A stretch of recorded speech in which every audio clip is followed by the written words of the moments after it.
So picture this. I'm dead. Or, at least, I thought I was dead. I'm hearing my parents and siblings arguing about some guy named Gu Linchuan, calling him every curse word in the book, and I figure, oh nice, family reunion in heaven. Then I open my eyes. Red brick walls. A military satchel with "Serve the People" stitched on it. An enamel cup half full of water. A calendar on the wall. Wait. This is my old bedroom. I scramble out of bed and check the calendar. August 13th, 1967. Not 1987. I'm 18 again. 18. I sprint to the mirror, and there she is, my young, smooth, baby-faced self staring back at me like she's seen a ghost. Which, technically, she has. Because I am the ghost. I pinch my cheek. It hurts. I start crying and laughing at the same time like a lunatic. I've been reborn. And the best part? I haven't married that absolute dumpster fire of a man yet. Okay, let me explain why I hate Gu Linchuan with the fury of 1,000 suns. So this guy, he moved to our village as a refugee kid, grew up looking all handsome and respectable, joined the army, became a vice company commander. Everyone thought he was a great catch. Did I love him? Honestly, not really. I just thought, he's decent looking, has a career, sure, why not? Vanity, folks.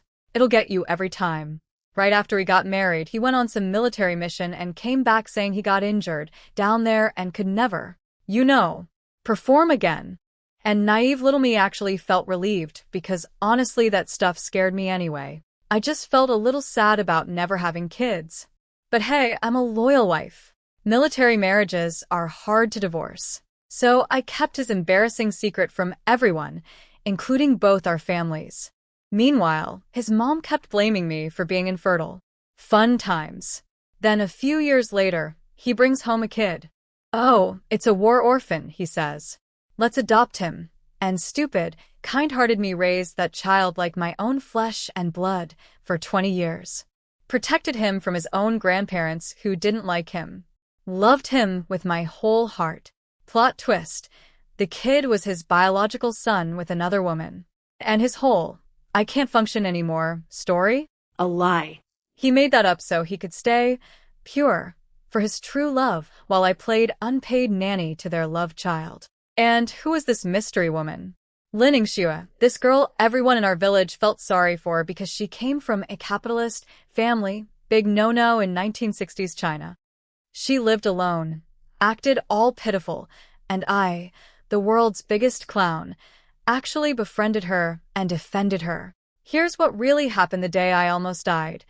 Lin Xue jumped into the river, acting suicidal. I, being the soft-hearted idiot I was, dove in to save her.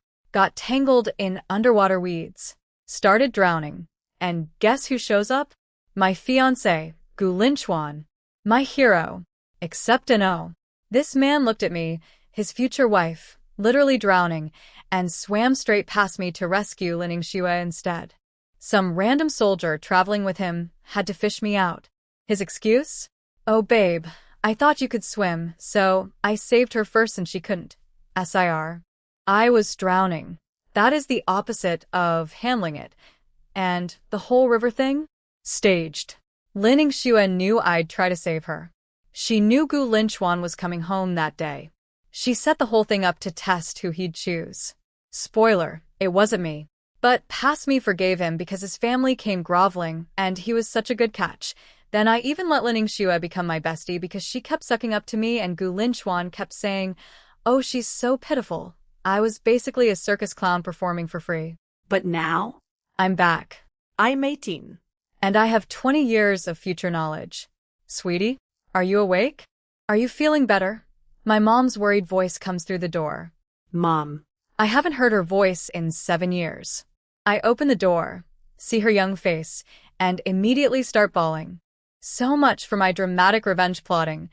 I'm just a girl who missed her mama. Sweetie, why are you crying? Mama's right here. Mom sees me bawling and immediately goes into worried mother mode. I throw my arms around her and just hold on tight. She's warm. She's real. She's alive. And for the first time since waking up in this teenage body, my heart finally stops doing backflips. A rough, Warm hand lands on my head. You've been through a lot, baby girl. Little sis is awake. And just like that, the whole Shen family comes stampeding over like a herd of very concerned buffalo. Dad. Big brother. Sister-in-law. I call out to each of them, my voice cracking. I haven't seen these faces in so long. 7 years. 7 awful, lonely years. Auntie, you're finally up, my nieces and nephews swarm me. The littlest one, Wu Bao, latches onto my leg like a koala. Then Mom gets this look on her face, the kind where she's chewing on something she's not sure she should say. Sweetie, your father and I both think Gu Linchuan is, well, not great. Maybe you should call off the engagement? What do you think? Yeah, little sis. Gu Linchuan is absolute garbage. My brother chimes in helpfully. Okay, I say. Well, I know it's hard, but wait, what? Mom does a full double take. What did you just say? The entire Shen family turns to stare at me like I just announced I could fly. I said let's call it off. I bury my face in Mom's chest so they can't see my expression. My voice comes out a little muffled. Mom, bless her, actually thinks I'm secretly heartbroken. She sighs and says, Sweetie, if you really can't let him go, marrying him is fine too. No matter what, your parents and your brothers will always have your back. Oh, great. Now I want to cry again.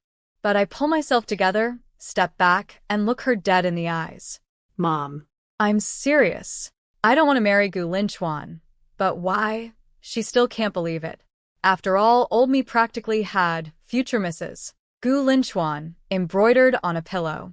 She tried setting me up with other guys before, and I'd refused every single one. So yeah, Mom's basically watching her stubborn daughter do a complete 180 in real time.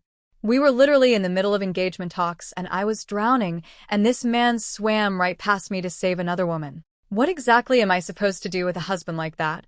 If only I'd figured out something this obvious in my last life instead of stumbling around like my brain was wrapped in bacon grease.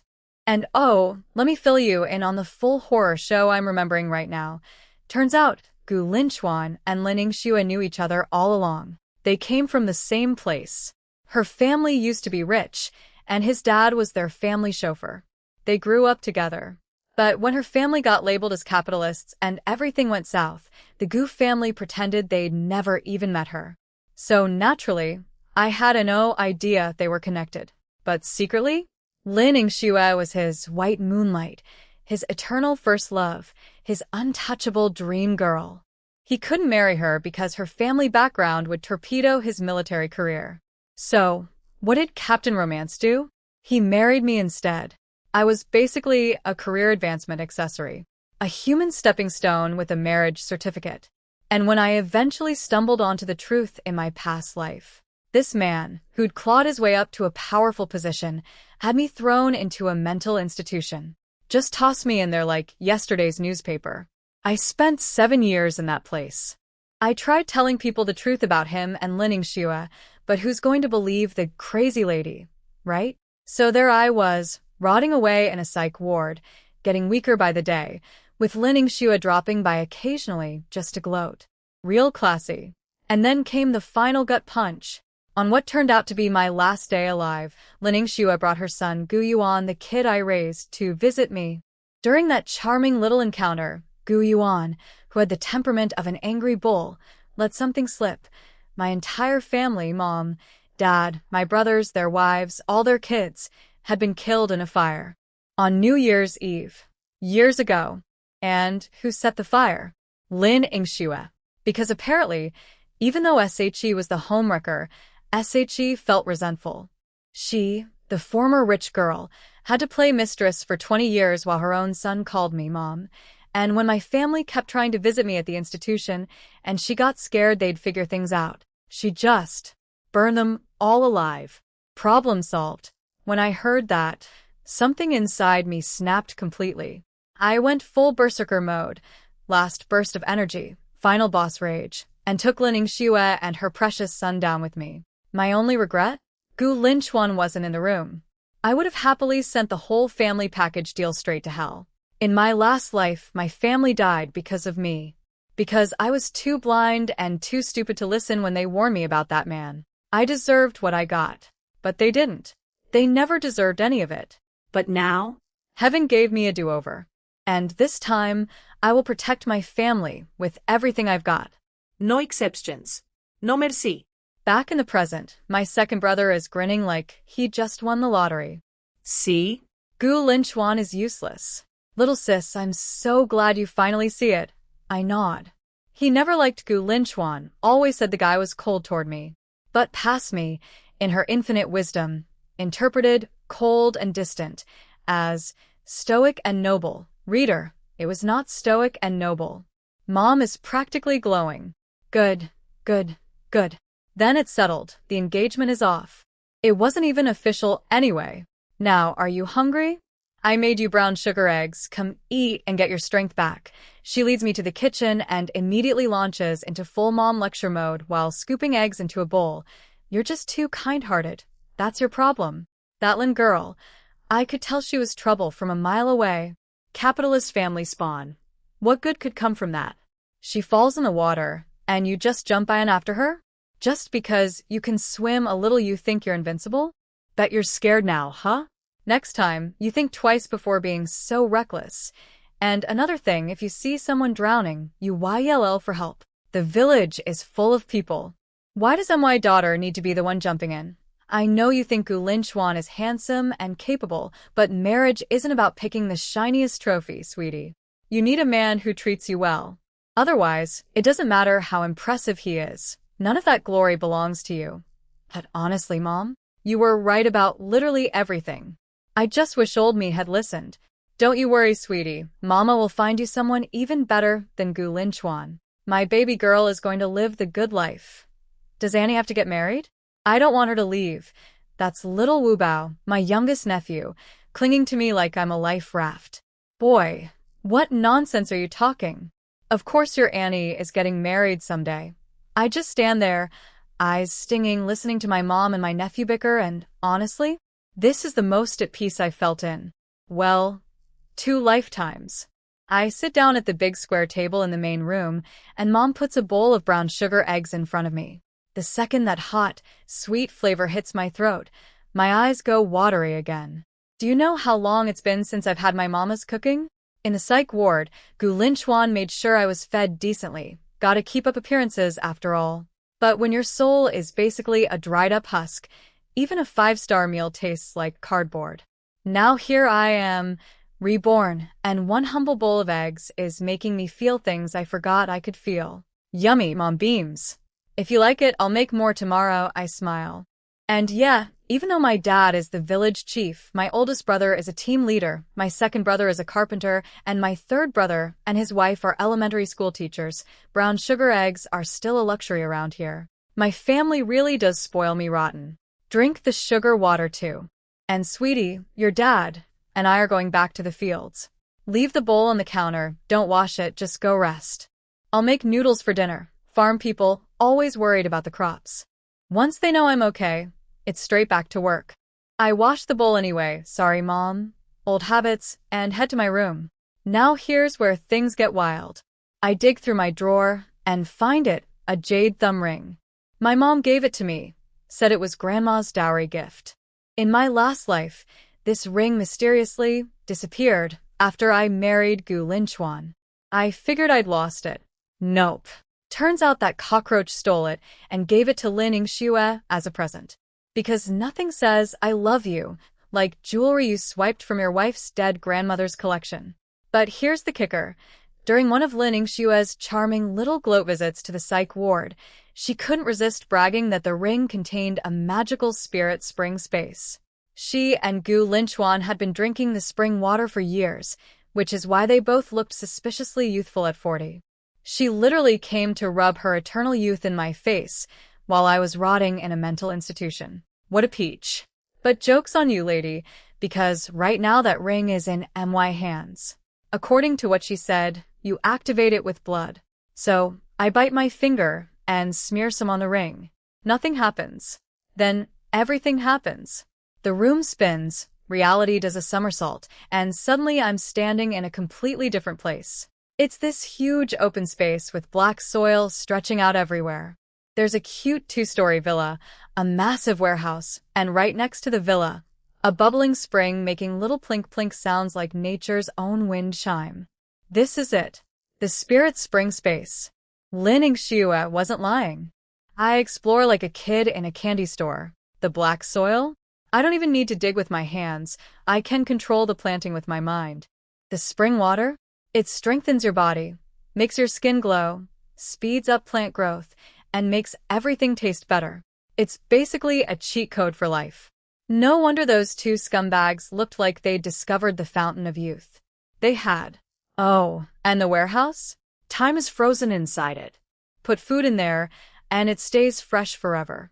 I could store a dumpling from 1967 and eat it in 2067, and it would still be piping hot. That's insane. The villa is even crazier. First floor, living room with a sofa, coffee table, dining table. Kitchen fully stocked with pots, pans, and every seasoning you could want. Second floor, big bedroom with its own bathroom that has, wait for it, a hot water heater and a toilet. An actual flushing toilet. It's 1967. I live in a rural Chinese village. I don't even have indoor plumbing. And now I secretly own a luxury apartment in a pocket dimension. What is my life? I mean, I came back from the dead already, so I guess magic real estate isn't that much of a stretch. I grab a bowl from the kitchen and try the spring water. It tastes like regular water, honestly. Nothing dramatic. The effects are gradual. You'd need to drink it consistently to see results. Which is actually perfect because if I suddenly started looking 10 years younger overnight, people would have questions. Now, about keeping secrets. I'm not telling my family about the rebirth thing or the magic space. I know, they love me and I love them. But here's the thing. Mom and Dad have other kids. My brothers have their own families. My sisters-in-law have their own birth families. That's a lot of people. One slip, one loose comment at a dinner table, and suddenly the whole village knows I have a magical mystery zone in a piece of jewelry. I love my family enough to protect them. That includes protecting them from information that could put us all in danger. After little Wubao comes in and plays with me for a while, getting me all sweaty and sticky, I pop back into the space to test the hot water heater. And, oh my God. Hot water. On demand. Just flowing. I'd only ever heard about these things because Lin Xue used to brag about hot water heaters and flush toilets during her psych ward victory tours. Now I have my own. In a magic dimension. Life is strange and wonderful.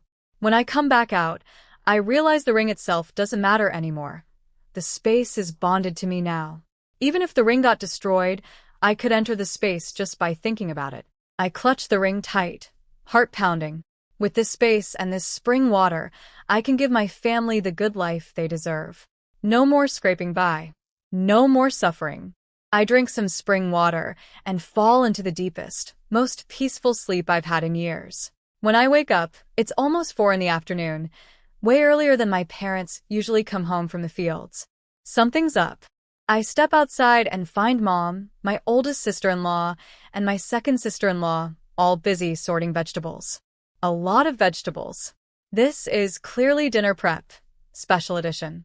Mom spots me. Sweetie, you're up. Sleep well? Great. What's all this, Mom? Are we having guests tonight? She gives me a look like I've lost my marbles. Girl, did you bump your head?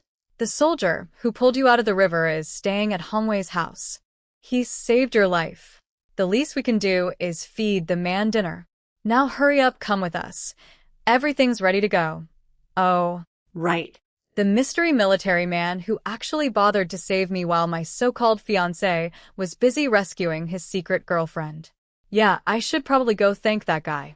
My past life memories are pretty foggy at this point. It's been literal decades, or technically negative decades. Time travel is confusing. I'd almost forgotten about the whole thank the soldier who actually saved you thing. But Mom's right, so off we go. Yushio, Laning, you two finish sorting the veggies and wash them in the river. Make them extra clean. These people aren't country folk, they probably have standards. Yes, Mom. So here's the backstory on my rescuer. His name is Fiancé, and he came to our village with his buddy, Su Chenfeng, to deliver the belongings of Shen Hongwei, a local soldier who died on a mission. Hongwei was older than Gu Linchuan and had been in the army for years.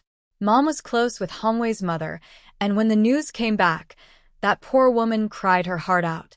Mom packs up a care package that could feed a small army: cured pork, a salted chicken, a box of biscuits, 20 eggs, and a whole basket of vegetables and fruit. Then she, Dad, and I head out to Hongwei's house. It's not far, just around the corner and past about 10 houses. Of course, news of my drowning has already spread through the village faster than wildfire. People are practically gawking at me like I'm a ghost. Chunfeng, where are you going with all that stuff? Ooh, cured meat and salted chicken and eggs. That's some serious gift-giving. Mom doesn't miss a beat. The soldier who saved my daughter is staying at Hongwei's house. We're going to say thank you. Oh, well, yeah, you should definitely thank him. But isn't the Gu boy engaged to Qinghe? What about? Over. Done. Finished. Mom announces to the entire street like a town crier. Really? Mom's eyes go wide and dangerous. Yes, really? He's supposed to be marrying my daughter, and she's drowning, and he swims off to save some other woman? What's the point of a husband like that? Fair point, but Gu Linchuan and Qinghe were such a good match. What a shame. Shame nothing. If my daughter's man pulled that stunt, I'd drag her away from him myself. Chunfeng is absolutely right. Then, because every village has that one old lady, here comes Mrs. Li, long face, dark blue clothes, sitting on her doorstep feeding chickens and radiating judgment. You people are so narrow-minded. She looks at me like I'm something stuck to her shoe. That Gu boy is a soldier. Of course, he has to sacrifice for others. Qinghe, you're going to marry him. Why make such a fuss over outsiders? If it were Yakin, she'd have handled it much better. Oh no, she didn't. Mom goes nuclear. Oh, I see. The engagement's off, and suddenly you think your Yakin has a shot? Let me tell you something. Even without my Qinghe in the picture, Gu Linchuan wouldn't look twice at your Yakin. Or did you forget when she chased him around like a puppy and got publicly called out for it? We certainly remember. Mrs. Li's pointing finger is shaking like a leaf in a hurricane. You, at your age, still so vicious with that tongue. My Yakin calls you auntie. And you're not old? Has your mouth ever shown my daughter any mercy? Chef's kiss. Mom is an absolute savage, and I am here for it. Then some random genius in the crowd pipes up. Well, Chunfeng, that soldier did touch your daughter when he rescued her. Doesn't that mean they've had, physical contact? Maybe she should just marry him. He's a soldier too. Yeah, I've seen both soldiers staying at Hongwei's house. They're both good-looking. Not worse than the Gu boy. Could be a nice match. And people are actually nodding along. Sir. Mum. The man fished me out of a river like a drowning cat.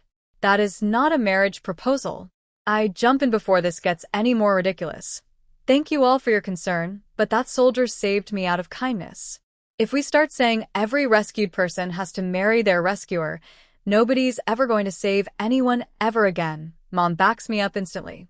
Exactly. Getting rescued and then forcing someone to marry you? That's repaying kindness with cruelty. The Shen family would never. She's right, that soldier isn't some creep, he was just doing a good deed. Yeah, let's not say crazy things like that. Right, sorry. Crisis averted. Moving on. We arrive at Hongwei's house, and standing in the courtyard is, okay. Let me describe what I'm seeing. A tall man in a white shirt is carrying 2 buckets of water into the yard. It's hot out, so his sleeves are rolled up to the elbows, and you can see the veins on his lean, muscular forearms. Moving upward. Sharp cheekbones. Prominent brow bone. High-bridged nose. Thin lips. A jawline that could probably cut glass. He looks like someone who could casually destroy you without breaking a sweat. But then you get to his eyes. Deep and cool, and they soften. The whole vibe into something more like aristocratic ice prince than serial killer. The other guy next to him is slightly shorter, warmer looking, and apparently the chatty one. This is Su Chunfeng, and he's teasing his buddy as they walk in. Yanxiu, did you hear that out there? That girl's got some sense at least. She's not demanding you take responsibility for saving her life. Better get ready though, they're coming to thank you any minute. Just wondering, think she's gonna take one look at your face and regret not locking you down. Yanxiu dumps both buckets into the water tank, flicks the splash off his arm, and says flatly, I'm a soldier. I can't accept gifts from civilians. He completely ignores the face comment. This man has the emotional range of a refrigerator, and I kind of respect it. Su Chinfeng keeps going anyway. But seriously, what's wrong with that Gu Linchuan? Your fiancé is drowning and you go save some random village girl instead? And now the fiancé dumped him? Serves him right. At least the girl has some backbone. Didn't just swallow it and stay with him. Who said she's random? Hui Yanxiu asks quietly. Right, wait, what? Su Chinfeng's jaw drops. You mean? No way. In the water. I heard Gu Linchuan call that woman Xiaoxue. That's a pretty intimate nickname. Su Chinfeng is stunned, but then frowns. Still, a nickname doesn't prove anything shady. I think that poor girl is going to have to eat this loss. You can't wrap fire in paper forever, Hui Yanxiu says simply. Translation. Those two will slip up eventually.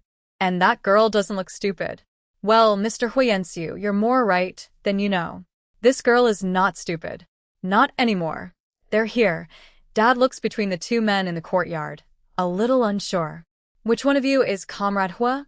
I am. That's Hui Yanxiu responding to my dad's question, and the second mom gets a good look at him. Her eyes light up like firecrackers on New Year's.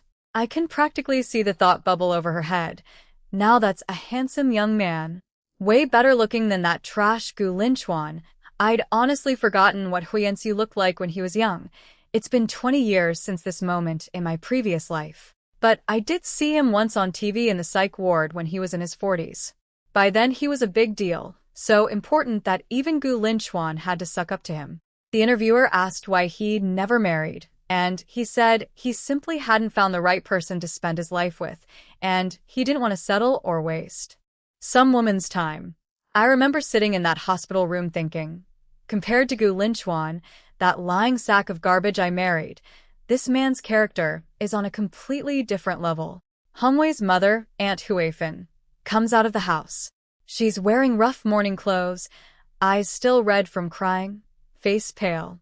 My heart aches for her. I used to follow Hongwei around and play with him when I was little. Huifan. Please don't be too sad, Mom says softly. Aunt Huifan, my condolences, I add quietly. She nods and invites us in, but the morning altar is still set up inside, and we can hear crying from the house. Definitely not the right time to barge in. Mom waves it off. We won't come in. We're just here to thank Comrade Hua for saving our daughter. I look at Hui Yanxiu and say with genuine feeling, Comrade Hua, thank you for saving my life. He gives a polite nod. Don't mention it. Then Mom goes into full force gratitude mode. She starts shoving everything at him. The cured pork, the salted chicken, the biscuits, the eggs. All of it. Comrade Hua, thank you so much. We're just country folk. We don't have anything fancy, but please accept this small token of our appreciation. Yes, yes. None of this is expensive. I know you military types can't accept valuable gifts, but this stuff is totally fine. Take it. She's practically wrestling the man, trying to stuff a chicken into his arms. Hua Yanxiu is backing up, hands raised in defense, looking genuinely overwhelmed. I've seen this man carry 2 full water buckets without flinching, but my mother's aggressive hospitality is apparently his kryptonite. Su Chinfeng has been standing to the side dying of suppressed laughter this entire time. He finally steps in to rescue his buddy. Ma'am, our unit really does have strict rules. We can't accept anything from civilians, not even small things. If Yanxiu took these and someone reported it, he'd actually get punished. Who would report him? If someone does, I'll go to their house and raise hell. Hui Yanxiu, deadpan as ever. Ma'am, I really can't. It's regulations. Mom is stuck. She can't exactly get the man court-martialed over a chicken. This is when I remember in my last life he didn't take the gifts either. He just came over for dinner. So I throw out the save. Comrade Hua, if you can't accept gifts, then at least come to our house for a simple meal. Mom's eyes explode with light. Yes. Yes, yes, yes. Comrade Hua, come for dinner tonight. That can't possibly violate regulations, right? And you too. She points at Su Chinfeng. You're coming. Wait, me too? Su Chinfeng looks surprised. He didn't even jump in the river. He saw 2 other people were already on it and stayed dry. Smart man, honestly. The more the merrier. Plus, Comrade Hua might feel awkward by himself. What do you say, Comrade Hua? Huyensiu considers for a moment. If he refuses everything, this family will never have peace of mind about it. Then I'll trouble you for the meal. Wonderful. You two better show up. Su Chenfeng rubs his nose. Once again, riding Huyensiu's coattails gets him free dinner. The man knows a good deal when he sees one. Operation Dinner Party kicks into high gear. Mom runs to the commune office to call my third brother Qingbai, tells him to skip his afternoon classes if he can and swing by the supply store for meat on the way home. Dad heads to the fields to pull my first and second brothers off farm duty. And I head home. August heat is no joke. By the time I get back, my face is a sticky, sweaty mess. I haul up some well water and splash my face. The cold water feels like heaven. Then I catch my reflection in the mirror and freeze. That's Me. young me, 18-year-old me. I touch my face. It's not the dry, rough skin I remember from years of suffering. It's smooth, Soft. like a peach. I have an oval face with clean lines, a smooth forehead, slightly upturned eyebrows, big bright eyes, a cute nose, and nicely shaped lips. Even a little pale from nearly drowning today, I look like a rain-kissed peony. Yes, I'm complimenting myself. I've earned it after spending 7 years looking like death warmed over in a psych ward. I'm really back. I'm never going back to that cold, horrible place. Never. I smile at the mirror. Being young feels amazing. Being free feels amazing. Being alive feels amazing. I open my drawer, scoop out a little snowflower cream, warm it between my palms, and smooth it on my face. Skincare in 1967 isn't exactly a 12-step K-beauty routine, but we work with what we've got. I hear commotion in the main room. Sounds like my sisters-in-law are back from the fields. I put the cream away and change into a gray work outfit that won't show dirt. Laning and Yushio walk in looking like they just ran a marathon in a sauna. Clothes soaked, faces flushed, sweat everywhere. Laning looks grumpy. She just went back to the fields and immediately got called home again to cook. Total wasted trip. But between farm work and kitchen duty, kitchen wins every time. Little sis, you're home. Big sis, second sis, it's boiling out there. Let me get you some water to wash your faces. I grab the bucket and start drawing water. Both of them exchange a startled look. Usually, I'm only this thoughtful with Mom. But hey, Numi is going to appreciate every single person in this family. You don't know what you've got until you spend 7 years in a psychiatric facility mourning everyone you lost. I've barely finished getting the water when Mom bursts through the door, cradling a giant watermelon in her arms like a newborn baby. Dinner party prep is officially on. So our village, Shun Family Bay, is actually one of the better-off villages in the Red Flag commune. We grow all kinds of crops, and we have a watermelon patch. People buy watermelons for special occasions or when guests come over, and the rest gets sold at the commune for extra village income. Mom brought home a big one for tonight's dinner party, and I volunteer to handle it. Mom, you're back. Sweetie, what are you doing with that water? Big sis and second sis just got back from the fields. I drew some water so they could wash their faces. Mom, should we cool the watermelon in the well? I'll do it. No fridge in 1967, obviously, but if you dunk a watermelon in well water for a while, it comes out nice and cool. Rural air conditioning at its finest. Mom beams. Such a good girl. She puts the melon down. Rinse the dirt off first before you lower it in. She'd already picked a bunch of vegetables for Huyensiu earlier, so she goes back out to pick more, and Laneying heads to the river with 2 baskets to wash everything. I try to go with her, but Mom blocks me like a goalie. Absolutely not. You almost drowned in that river today. You're not going near it. Fair enough. I stay in the kitchen. Sweetie, you just nearly died. Go rest. Your sisters-in-law, and I can handle the cooking. Yeah, little sis, go lie down. But I'm not having it. Mom, Comrade who saved my life. Let me cook tonight's dinner. Please. Mom gives me a look. You? Cook? She's not trying to be mean. I usually just make simple home cooking. Nothing fancy. And tonight's ingredients include precious cured meat that we can't afford to waste on a kitchen experiment. Mom, I've watched you cook for guests 100 times. I can do this. What I don't tell her is that in my previous life, I actually got really into cooking and became pretty good at it. I just hope 7 years of psych ward food didn't erase my skills. She's skeptical, but doesn't want to crush my spirit. Fine. Make one dish first. If it's bad, I'm taking over. Deal. It's almost 5 o'clock and the summer sun is still blasting.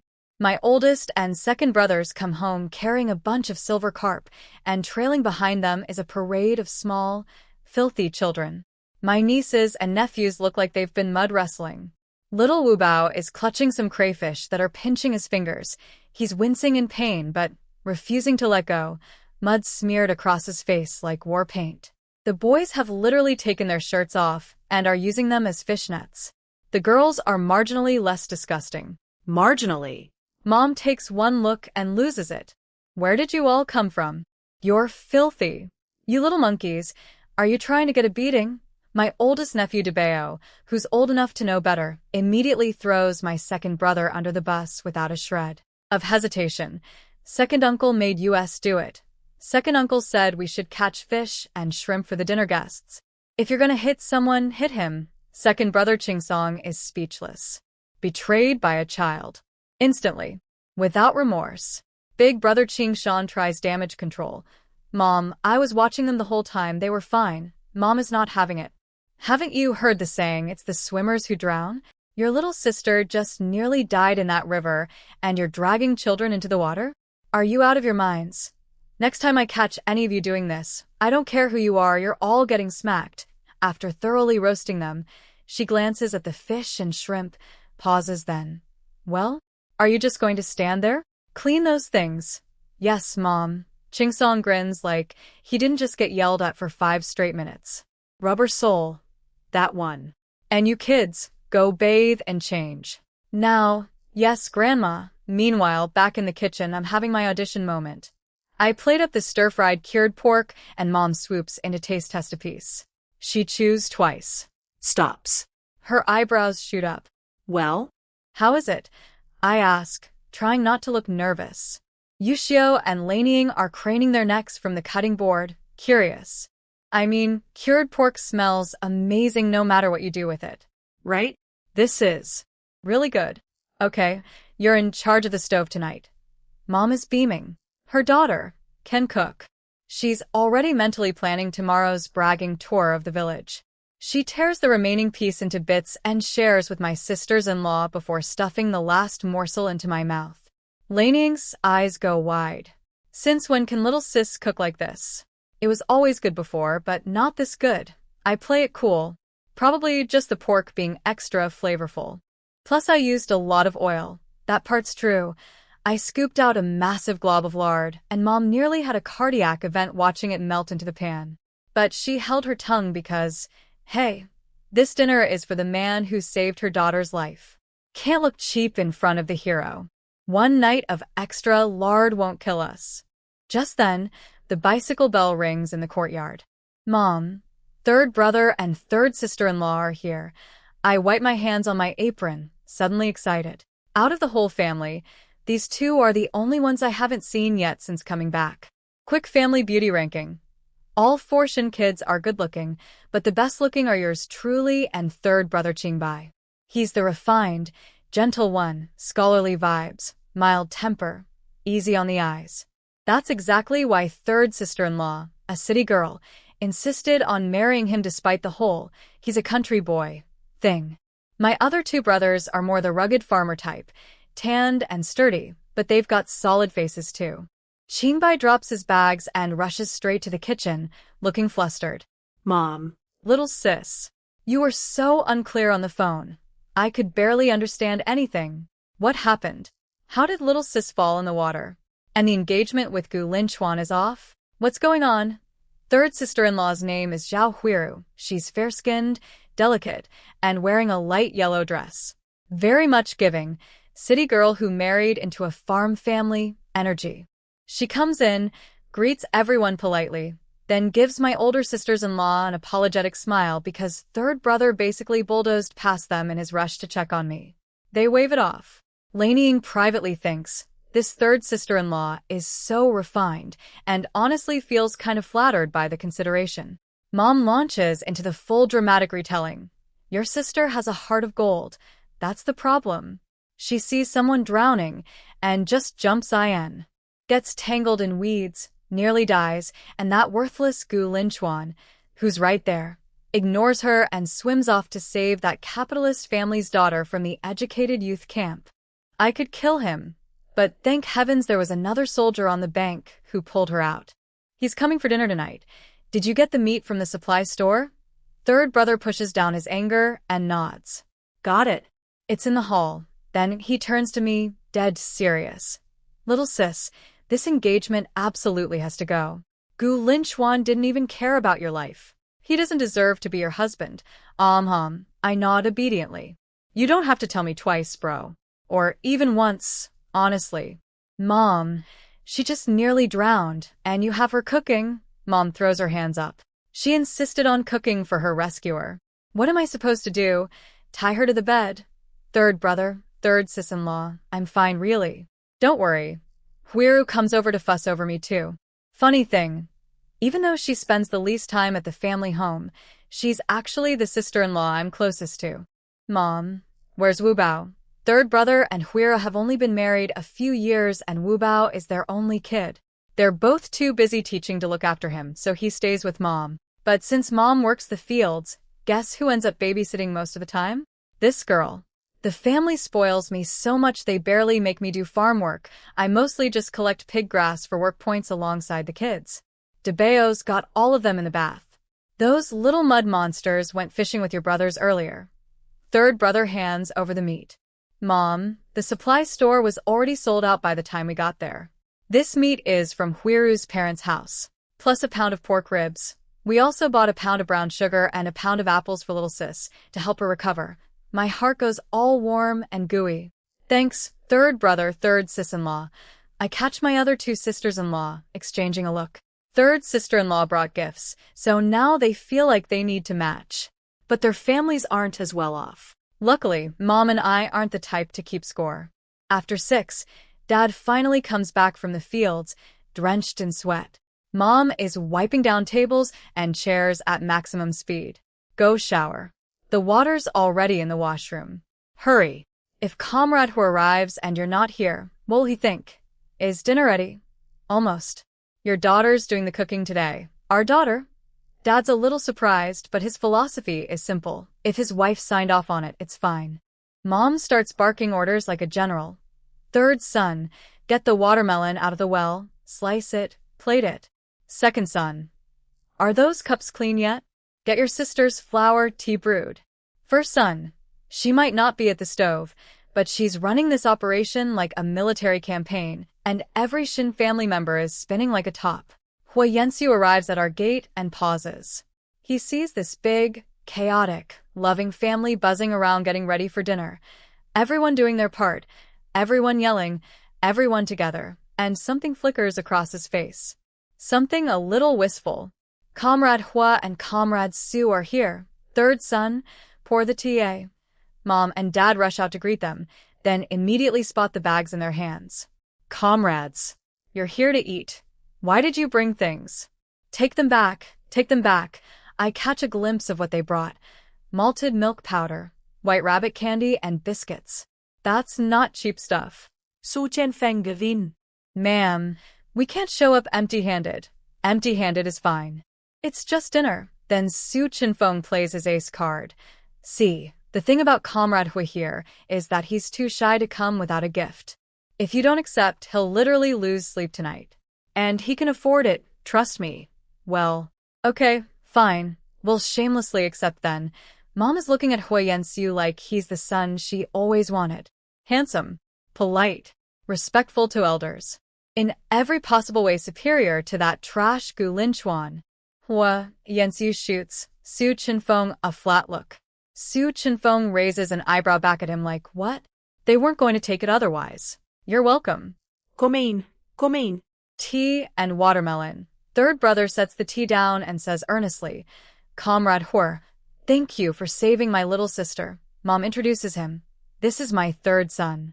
He teaches at the commune elementary school. Huiyansu nods. You're too kind. Hey, what'd I ask this tea? It's kind of sweet. Su Chenfeng takes a sip and looks pleasantly confused. Mom straightens up like a peacock. That's locust flower tea. Our Qinghe dried it herself. Drink as much as you want. Huiyansu looks into his cup, pale golden liquid, takes a sip and pauses. It's subtly sweet with a faint floral aroma, but there's a slight bitterness up front that balances everything perfectly. He picks up on it immediately. There's a bit of tea leaf mixed in, isn't there? Most flower teas are just dried flowers steeped with sugar or honey. He's had plenty of those and always found them too sweet. But this, the tea leaf bitterness followed by the lingering sweetness of locust flowers, actually suits his taste perfectly. The Shen family daughter has some clever ideas. That's right. Qinghe said it tastes better that way. We don't know anything about this stuff, so we just let her experiment. Huiyansu gives a small smile. This family really does dote on their daughter. Tea leaves are practically a luxury for rural northern families. Most people only drink them a few times a year. Comrade Hua, Comrade Su, if you like it, we'll pack some for you to take home. That's not necessary. It's absolutely necessary. You're our Qinghe's savior. And look, you brought all this expensive stuff to a simple dinner. If you won't even take some flower tea, then we'd be too embarrassed to keep your gifts. Checkmate. Huiyansu sighs in defeat. Then thank you, ma'am, Mom. 1. Stoic military man. 0. Now here, fresh watermelon, just pulled from the well. Try it, it's so sweet. I cook up a feast. We're talking spicy stir-fried chicken, braised pork, braised fish, green pepper mixed fish, spicy crayfish, and pork rib soup. I taste everything and nod with satisfaction. 7 years of psych ward imprisonment did not destroy my culinary skills. Still got it. My nieces and nephews are lined up beside me like a row of starving baby birds, eyes glued to the food. I give each of them one crayfish to suck on. Little Wu Bao is breathing fire from the spice, mouth open, going ha-ha, but he keeps licking it anyway. Huiru is cracking up watching her own child self-destruct over a crustacean. Qinghe, your cooking has seriously leveled up. Forget the kids, I'm drooling, says Huiru. Honestly, big sis and I were just whispering about it. Little sis is cooking better than the chefs at the state restaurant, adds Yushio. Oh stop, it's just because we have more meat and oil today. That's all. Laneying shakes her head. Mom's cooked braised pork before with the same ingredients. It was not this good. Huiru grins. Don't let Mom hear that. Everyone laughs. I love this kitchen. I love these people. I love being alive. We load up the table. All those meat dishes plus a few stir-fried vegetables, steamed rice, and white flour buns. For a rural family, this is basically Christmas dinner. Su Chenfeng takes one look at the spread and swallows so hard I can hear it from across the room. Poor guy's been eating at Hongwei's house for days, a grieving household that's not exactly focused on gourmet meals. He's been sneaking off to the supply store hoping to score meat like a man in the wilderness hunting for survival. He sneaks a glance at Huiyansu, who's sitting there with his usual blank expression like the food means nothing to him. Su Chenfeng mentally rolls his eyes. Oh sure, Mr. Pokerface, like you haven't been barely eating for days too. Comrade Hua, Comrade Su, don't be shy. Eat up, Mom chirps. It's hot out, and none of this will keep overnight. You have to finish everything or it's wasted. Then we won't hold back, ma'am. Dad even breaks out his secret stash of homemade liquor, though Huiyansu and Su Chenfeng both decline since they're on duty. So Dad and my 2 older brothers have a tiny cup each and call it a party. Everything's going great. The food is disappearing. People are smiling. And then, is Qinghe home? A young woman's voice calls from outside. Second brother's chopsticks freeze midair. Who shows up at someone's house during dinner? That's basically announcing, I'm here to mooch. I'll check. Third brother stands up. Everyone else might be wondering who it is, but I know exactly who that voice belongs to. Lin Yingxue. That absolute snake. I clench my fists under the table, eyes lowered. I can feel Huiyansu glance at me briefly before looking away. The man notices things. Third brother comes back looking annoyed, and behind him trails Lin Yingxue, pale-faced, fragile, doing her best kicked puppy impression.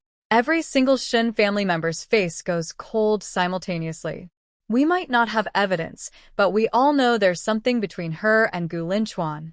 Why else would that man abandon his own fiancée to save her? Hua Yanxiu and Su Chenfeng are guests and smart enough to stay quiet. The room goes dead silent. Lin Yingxue acts like she doesn't notice the temperature dropping 40 degrees around her and looks straight at me. Qinghe, I was unconscious for a long time after falling in the water.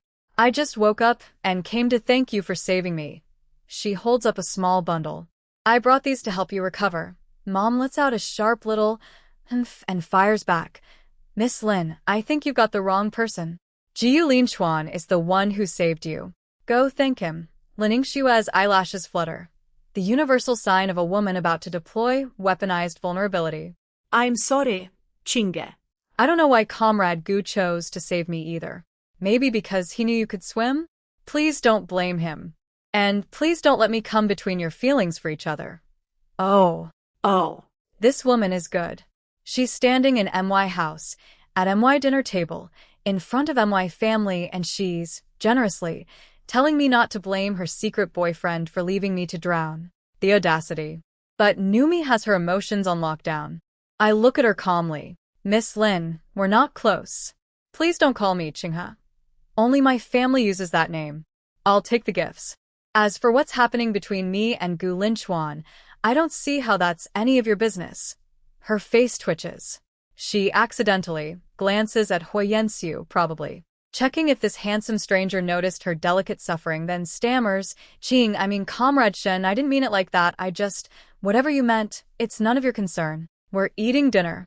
If there's nothing else, please leave. Mom delivers the kill shot without blinking. We didn't cook enough rice for extra people. Can't invite you to stay. Lin Yingshue's nails dig into her palm. These uncultured country people. She's thinking. Sure, honey, we're the ones with no class, says the woman cuddling someone else's fiancé. After she leaves, Dad gives Hua Yanxiu an apologetic look. Comrade Hua, let's continue eating. Later that night, the woods near the educated youth camp. Lin Yingxue is nestled in the arms of a tall, handsome man, Gu Linchuan, crying her pretty little eyes out. Linchuan, don't blame Qinghe. She really was wrong today. I heard your engagement was called off. It's all my fault. Gu Linchuan shakes his head, voice low and confident. It's got nothing to do with you. Shen Qinghe is just being dramatic. Don't worry, I'll go sweet-talk her tomorrow and she'll come around. Lin Yingshue's face freezes for just a second. Oh. Really? Don't worry. And this, ladies and gentlemen, is the mind of Gu Linchuan. He genuinely believes I'm just throwing a little tantrum. Where else in this village am I going to find a catch like him, right? A few pretty words tomorrow, and silly little Qinghe will come running back with hearts in her eyes. I'm just playing hard to get. He doesn't even like me, by the way. Thinks I'm shallow and vain. But I'm useful. Good family, capable, will definitely take care of his grandpa, his widowed mom, and his sister. I'm basically a free housekeeper with a marriage certificate. He's also decided his grandpa was right. Marrying Lin Yingxue would end his career. And at 20 years old, already a vice company commander, his future is too bright to throw away over a girl. So he'll marry boring, practical me for career purposes and compensate Lin Yingxue in other ways. How romantic. How noble. I'm literally just a career accessory to this man, and he thinks a few sweet words will fix everything. Then he hears a soft sob and looks down. Lin Yingxue is crying again, tears streaming prettily down her face, looking delicate and pitiful. Xiaoxue, what's wrong? Oh, I think I know what's wrong, buddy. Your backup plan just found out you're definitely going to keep chasing the main plan, me, and she's not happy about it. These two deserve each other. And this time around, they can have each other. I'm out. Meanwhile, in the woods, Lin Yingxue is putting on an Oscar-worthy performance in Gu Linchuan's arms. It's nothing. She's crying so hard she can barely breathe, looking up at him with her big red eyes.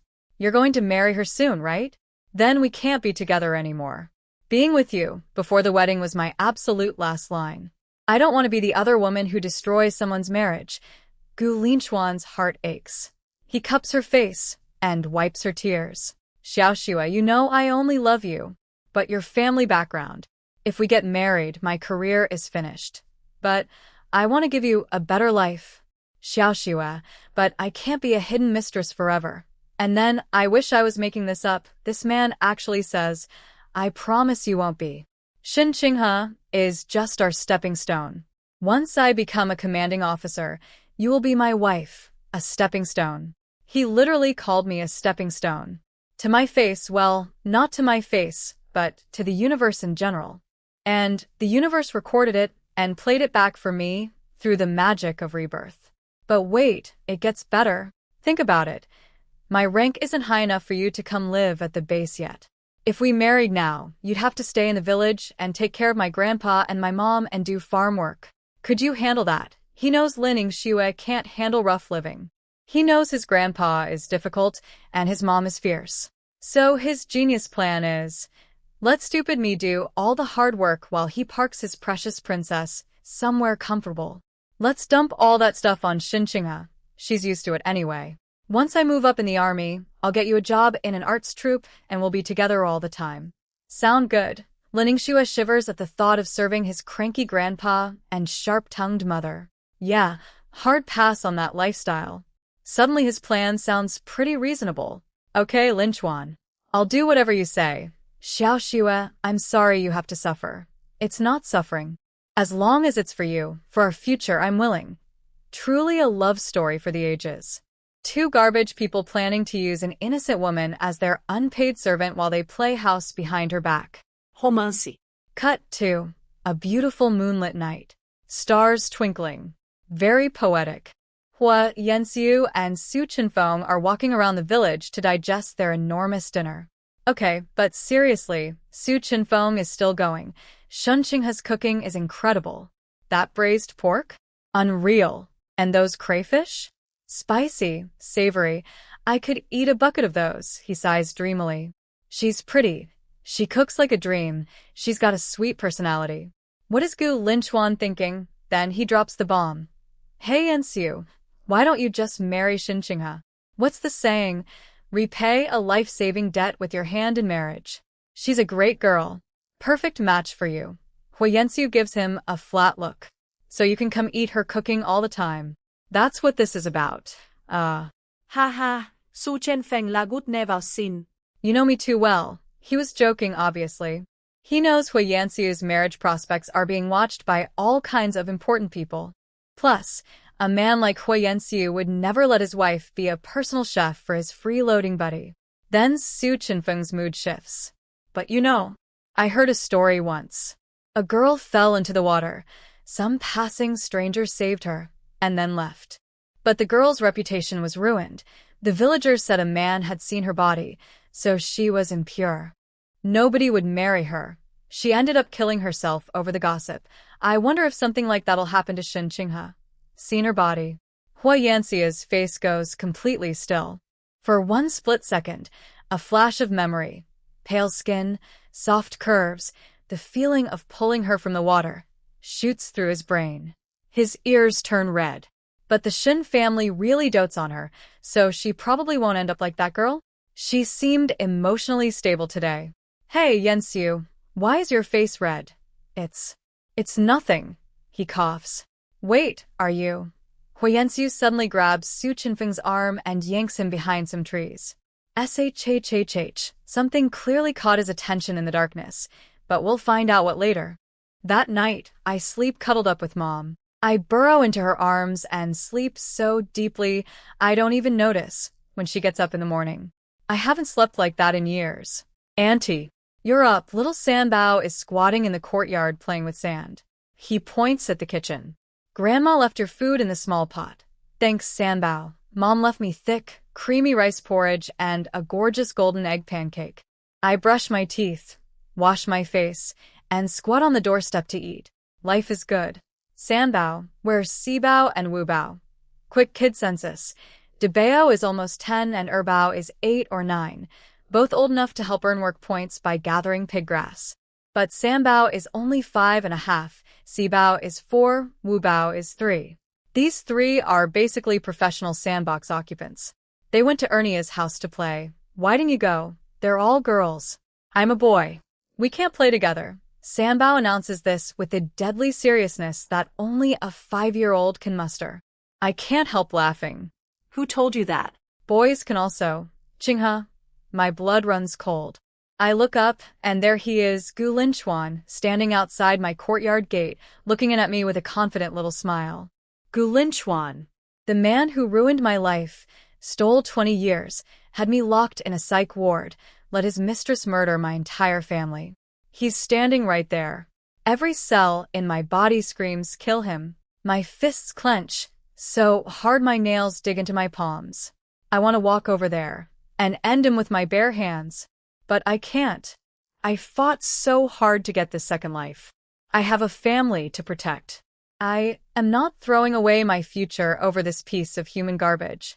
Deep breath in, deep breath out. Slow down. Steady. The score will be settled. Just. Not today.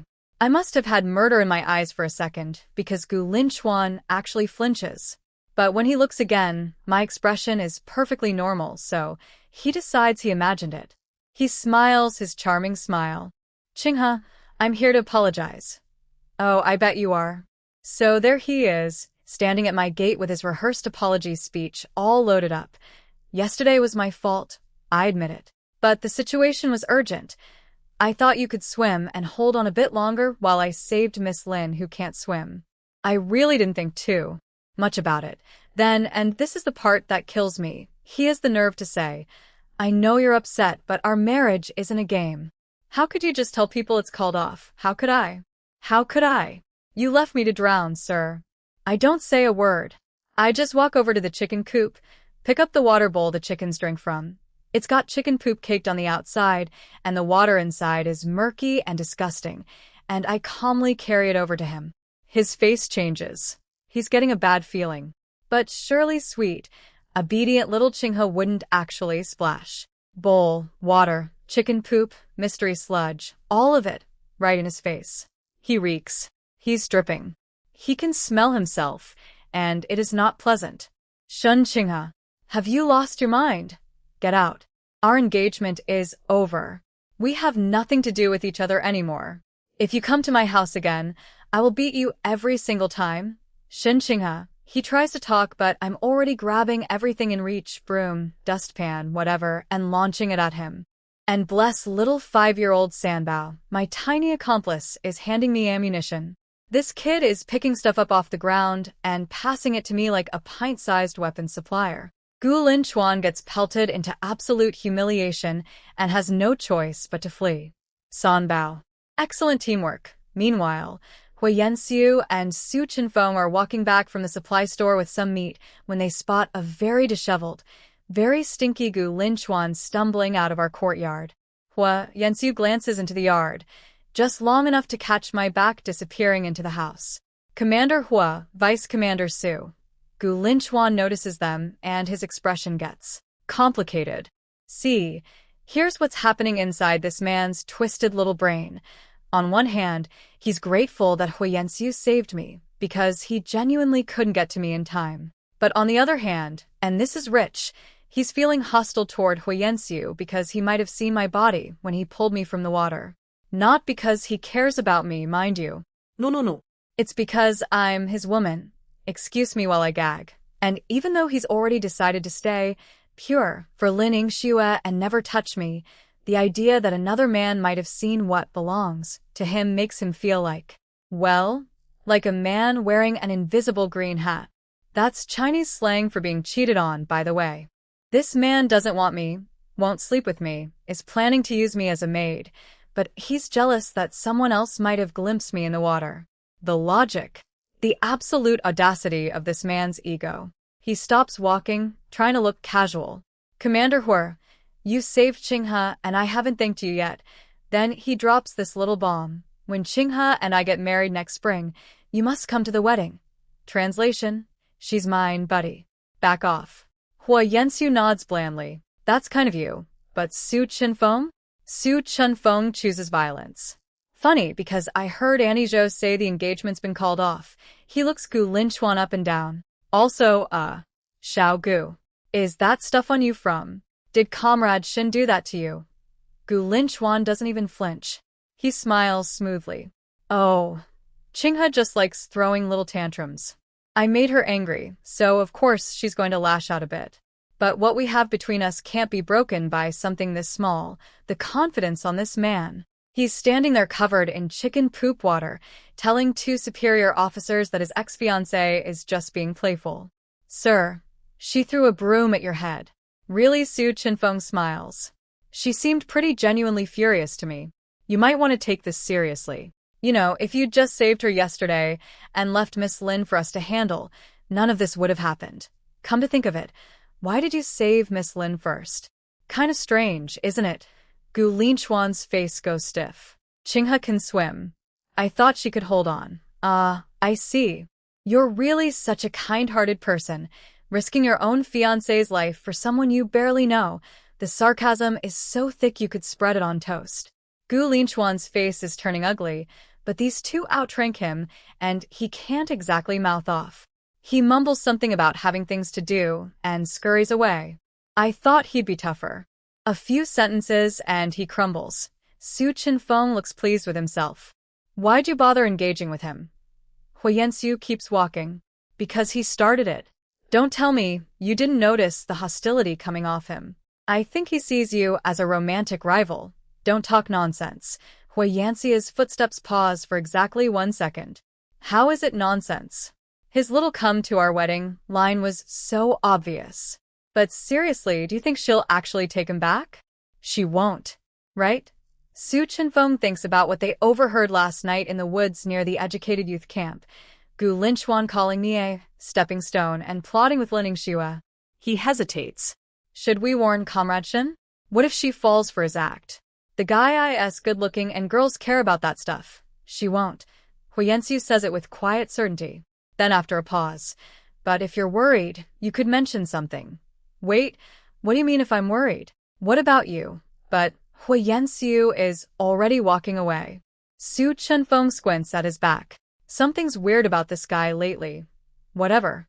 They'll be in the village for a few more days for the funeral anyway. If I really do get fooled by Gu Linchuan, he'll step in. Because he's a good person who helps people. That's his brand. When the Gu family hears I'm serious about the breakup, they go into full panic mode. At lunchtime, the entire Gu clan shows up at our door loaded with gifts. In-laws. Eating lunch? We heard Chingha fell in the water. We came to check on her. Chingha, we dragged this idiot here to beg forgiveness. Hit him, yell at him. He deserves all of it. Just please don't ruin the relationship between our families. They brought cured pork, a bag of white rice, brown sugar, and eggs. Gu Linchuan is trailing behind them, and I notice his forehead has a cut on it, still bleeding, probably from one of the items I launched at him earlier. Good. He won't look at me. Mom doesn't even let them get comfortable. Don't call us in-laws. Nothing was ever finalized between our families, and after what happened, it never will be. She snorts. Your son has a life-saving bond with that Lin girl, right? Perfect. Take your gifts and go propose to her at the educated youth camp. Mom woke up today and chose absolute destruction, and honestly, I've never been more proud to be her daughter. The Gu family is in full damage control mode, acting like they're on a PR campaign. Oh, don't say such things, in-law. Chingha is the daughter-in-law I've already set my heart on. You can't joke about these things. Gu Linchuan's mom, Zhang Manfang, rushes over and grabs my hand, her face dripping with fake concern. Oh, Chingha, you're so pale, you poor thing. Are you feeling better? Then his sister Gu Yuhua slides over. Sister Chingha, are you okay? But her eyes? Her eyes drift straight to my bowl of leftover rice, and she swallows. Girl, are you here for me or the food? Looking at these familiar faces makes my blood boil. Here's what I know from my past life.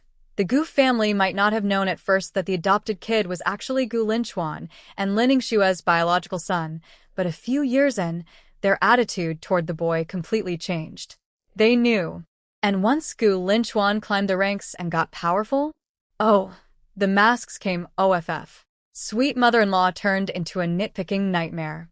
Gu Yuhua, who acted like my soul sister, showed her true colors. I saw the full spectrum of human ugliness in my last life. I calmly pull my hand out of Zhang Manfang's grip. I'm fine. Her smile freezes awkwardly. Good. That's good. Then my tiny hero strikes again. You bullied my auntie. You're a bad person. 3-year-old Wu Bao launches himself off a chair, charges at Gu Linchuan, and starts punching his leg with his little fists. Wu Bao, come back here, Mom says, but inside she's cheering. Yes. Hit him. Hit him harder. Grandma's making you chew steamed eggs tonight. You beautiful child. Grandpa Gu smacks Gu Linchuan on the back. You useless brat, go apologize to Qinghe right now. Gu Linchuan presses his lips together, walks up to me, and delivers the most robotic apology in human history. Sorry, Qinghe. I already explained what happened. I thought you could swim. Mom erupts. Don't you know the saying, it's the swimmers who drown? There were 2 other soldiers right there. They couldn't save one girl between them? You were that desperate to get to Miss Lin? My daughter is in the middle of an engagement with you, and you forget she exists? And then some stranger has to pull her out? What kind of man are you? She's also thinking about my reputation. In this era, a girl's name is everything. The whole village already knows my fiancé ditched me to save another woman, and that a strange man had to physically carry me out of the water. People are going to talk. Then Gu Linchuan does something that makes my blood go cold. He turns to my mother with IC in his eyes, military-trained, battlefield-tested, intimidation-grade IC, and says, Annie Zhou, you shouldn't say such things. How is Miss Lin supposed to live in this village if you keep talking like that? Mom actually steps back. This kid she watched grow up is giving her a look that could freeze fire. And he's doing it to protect Lin, YNGXUE. In MY house. In front of MY family. I step in front of Mom immediately. I stare him dead in the face and smile coldly. If you had the guts to do it, why are you afraid of people talking about it? You think only my mother suspects something? The entire village thinks the same thing. Can you shut all of them up? His brow furrows. I told you I wasn't thinking clearly at the time. Watch your tone. Grandpa Goose smacks him again. Qinghe, don't mind him, he's just bad with words. Yeah, I bet he was bad with words in my last life too, right up until he had me committed to a psych ward. I'm starting to suspect Grandpa Gu knows something about Gu Linchuan and Lin Xue's relationship. In my previous life, the old man died just 2 years after the wedding. I never knew how much he knew. But watching him now, the way he keeps hitting Gu Linchuan a little too hard, the way his eyes look a little too knowing, yeah. He knows something. Zhang Manfong smacks Gu Linchuan's arm several times for good measure, then turns to me. Qinghe sweetie, Linchuan is just blunt. He doesn't mean anything by it. He was wrong, we all agree. His grandpa already scolded him. You two are practically at the altar. You can't throw it all away over something this small, right? Gu Yuhua latches onto my arm. Yeah, Sister Qinghe, just forgive my brother. You're going to be my sister-in-law. That Lin Xue is nothing compared to you. I pull my arm free, ignoring the shock on her face. I don't blame Gu Linchuan for not saving me. We aren't actually anything to each other. He had no obligation to rescue me. And for that exact same reason, I'm certainly not going to continue discussing marriage with him. I've made myself as clear as I possibly can. If you still don't understand, that's not my problem. The room goes silent. Shen Qinghe, Gu Linchuan snaps. He can't believe it. His entire family came here, groveling, giving me a nice little staircase to climb down from gracefully, and I'm still refusing? How long am I going to keep up this act? Oh, honey, it's not an act. I'm about to fire back when suddenly, wham. My second brother Qingsong, face like thunder, drives his fist directly into Gu Linchuan's completely unsuspecting nose. Who are you yelling at? You think you can shout at my sister? The wedding hasn't even happened yet, and you're already acting like this. What happens if she actually marries you? You gonna start hitting her? AHH. Gu Yuhua, who is standing right there, screams and stumbles backward. Nobody saw it coming. Qingsong is a farmer and a carpenter. His hands are basically industrial equipment. And he loves me more than any of my brothers. He put everything into that punch. Gu Linchuan grunts, claps his hands over his nose, and blood pours out like a faucet. Linchuan, Zhang Manfong shrieks. She grabs her son with one hand and points at Qingsong with the other. Shun number 2. How dare you hit someone? My Linchuan is a soldier. Assaulting a soldier is against the law. She whips around a mom. Zhou Chunfeng, your second son is out of control. She's right that hitting a soldier is technically illegal. But honestly, worth it. Big brother Qingshan steps in with the save. Annie, my brother was just too worried about little sis. He lost his temper. You know how close those two are. Honestly, all of us were furious when we heard Lin Chuan left our sister to drown and saved Miss Lin instead. Please don't take it personally. Zhang Monfeng's face cycles through about 6 colors, but before she can respond, Grandpa Gu cuts her off. Enough. Just help Lin Chuan stop the bleeding. Right, the bleeding. Zhang Manfeng is so flustered, she can't think straight. It's actually my oldest sister-in-law, Lei Ning, who brings over water and a towel. So let me recap today's scoreboard.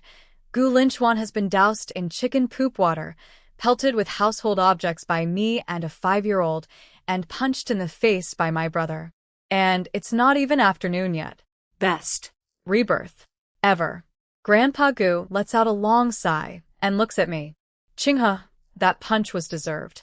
Lin Chuan was wrong, and I understand why Qingsong hit him. Then the old man pulls out the guilt card. But I truly like you, child. You and Lin Chuan are the perfect match. Are you really not going to give him a single chance to make things right? One mistake and it's over. Nice try, Grandpa. But Numi has a titanium spine. Grandpa Gu, Lin Chuan came back to the village, specifically to finalize our marriage. The fact that this happened right before the wedding? That's the universe telling us it's not meant to be. We can't fight fate. I just hit him with the "it's destiny" argument. In 1960s rural China, that's basically an unblockable move. Sigh, he knows it's over. He grabs his walking stick. Let's go. We're leaving. Dad, Zhang Manfeng looks like someone just told her Christmas is cancelled. See, here's what's going through her head. I'm the best marriage prospect in this entire village. Pretty, capable, from a powerful local family. Imagine the dowry. Meanwhile, Lin Xue is a disgraced capitalist's daughter who's basically social poison. But her biggest fear isn't losing me. It's making enemies of the Shen family. My dad runs this village. Her husband is dead. She has no backup. Her son visits maybe once a year. And farming politics? Brutal. One wrong move and suddenly your grain quota is accidentally miscounted. Gu Yuhua panics too. Brother, say something. I want Sister Qinghe as my sister-in-law and nobody else. Oh, Yuhua. Sweet, fake little Yuhua. In my last life, when I was locked up in the psych ward, you came to visit me once. And you strutted in like a queen and sneered. My only sister-in-law is Xue. Be smart and divorce my brother, so she can take her rightful place as his wife. Yeah, that's who you really are, sweetheart. I'll remember. Leave. Stop embarrassing yourselves. Grandpa Gu still has final say in that household, and when he speaks, everyone obeys, even if they're screaming internally. All right then, we won't see you out, Dad says diplomatically. And please take your gifts back. Zhang Manfeng knows when she's beaten. She switches to survival mode and starts sucking up to Dad. Village chief. These things are for Qinghe to help her recover. Even if the marriage is off, I still watched her grow up. Mom, with the fakest smile I've ever seen. Oh, that's too generous. My husband couldn't possibly accept such expensive gifts. Besides, Lin Chuan is injured too. Save them for him. Grandpa Gu is mortified by his daughter-in-law's groveling. Take the stuff and go. Zhang Manfeng reluctantly picks up all the gifts. As they file out, Gu Linchuan stops and gives me one last long, intense look. Buddy, that stare might work on Lin Xue. On me, it just makes me want to find another chicken water bowl. After they're gone, second brother Qingsong looks me up and down with genuine amazement. Little sis, you really impressed me today. After years of being a pushover, you finally grew a backbone. Lei Ning smacks him with her eyes. What kind of thing is that to say? The true kind. Then Dad sits me down and looks me right in the eyes, his face serious but warm. Sweetie, listen to me. Your mother and I both know Gu Linchuan would be considered a great catch for a country girl. But your parents don't have big ambitions. We don't need a son-in-law who's powerful or impressive. We just need someone who treats you well. The engagement falling through is a good thing. Just stay home, don't overthink it, okay? Okay? And my heart feels like it's being hugged from the inside. That evening, over at the educated youth camp, Lin Yingxue is in a foul mood.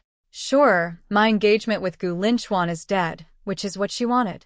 But that man still won't agree to marry her instead. She knows she'd have to take care of his cranky grandpa and his scary mom if they married now, but she only needs to tough it out until he gets promoted to battalion commander. Then she can go live at the military base and never see those people again. She's a former rich girl after all. Playing permanent mistress is beneath her. She's deep in scheming mode when a voice cuts through her thoughts. Where did you just come from? It's Lu Yun, one of the other educated youth girls, and she's got a suspicious look on her face. Lin Yingxue's eyes flash with annoyance. What does it matter to you? Lu Yun smirks. I saw you. Just now. Coming out of the woods behind the camp, Lin Yingxue nearly jumps out of her skin. Shut up. What are you talking about? Don't you dare slander me. I haven't even said anything yet, and you're already panicking? Got some dirty secrets, perhaps? Lin Yingxue realizes she's been played. Lu Yun was fishing. She probably saw Lin Yingxue come out of the trees, but didn't actually see Gu Linchuan. Crisis level. Manageable. She forces herself to calm down. What secrets could I possibly have? You know I can't stand the camp-out house. Sometimes I go to the woods too. You know, really? Lu Yun doesn't look convinced, but Lin Yingxue is too slippery to give up anything else. Really? Note to self. Find a new secret meeting spot with Lin Chuan. Lu Yun, why are you even talking to her? Another girl, Zhang Nan, calls from the doorway. Careful. You might catch her capitalist cooties. Lu Yun tosses Lin Yingxue a contemptuous glance. Don't worry, sis. I want nothing to do with this capitalist princess. Lin Yingxue stands there, surrounded by sneering, disdainful faces, every educated youth in the camp looking at her like she's contaminated. Her nails dig so hard into her palms that it hurts. But she smiles. Capitalist princess, huh? Laugh all you want. Someday, every last one of you will be on your knees begging for my forgiveness. You know what? I almost admire the ambition. Almost. If only it wasn't fueled by ruining my life and eventually murdering my family. By the time I wake up, everyone's already out working in the fields. I convince little Sanbao to go play with Sibao, Wubao, and their friend Erniu, and finally have the house to myself. Time for some secret farming. I sneak into the storage room and find Mom's seed collection. Radish, cabbage, pumpkin, sweet potato, tomato, cucumber, green beans, soybeans, red beans, sesame, wheat, sorghum, corn. I take just a tiny bit of each, so she won't notice, then put everything back exactly how it was. Covert ops. Successful. Inside my magic space, I use my mind powers to till all the black soil, still the coolest thing ever. Plant everything and water it all with spirit spring water. The whole place feels alive and buzzing with energy. My mood instantly improves. I'm basically a secret interdimensional farmer, and I love it. After breakfast, I grab a basket and head out. Of course, people are still gossiping about me. She got touched by a strange man. Lost her purity. That's why Gu Linchuan dumped her. Blah blah blah. In my last life, this kind of talk would have destroyed me. But I've literally died and come back. Village gossip is like mosquito buzzing to me now. Ignore it and keep walking. But if anyone buzzes directly in my face, this mouth is loaded and ready. Our village has 2 rivers, the front river near the entrance, where everyone washes clothes and veggies, and the back river at the far end, basically deserted. People only go there to catch fish at year's end. Past the front river, there are grassy slopes where kids and old folks gather pig grass for work points. Beyond the slopes is Tiger Roar Mountain, named because supposedly there are actual tigers deep inside. People have heard roaring. So naturally everyone stays near the base, maybe venturing to the middle if they're feeling brave and have backup. The mountain base is so heavily trafficked that there's basically no wildlife left to find. I arrive at the slopes and see the usual scene. People bent over cutting pig grass, kids sprawled on the ground chewing on kogon grass roots. Those roots taste a little sweet. They're basically nature's candy for village children. I used to hunt for them when I was little. Finding one could make my whole day. Then I hear shouting. Take that back. Say it again, I dare you. Fine. Your auntie is a loose woman who is messing around with some man. Gu Linchuan didn't want her anymore. That's why the engagement's off. You're lying.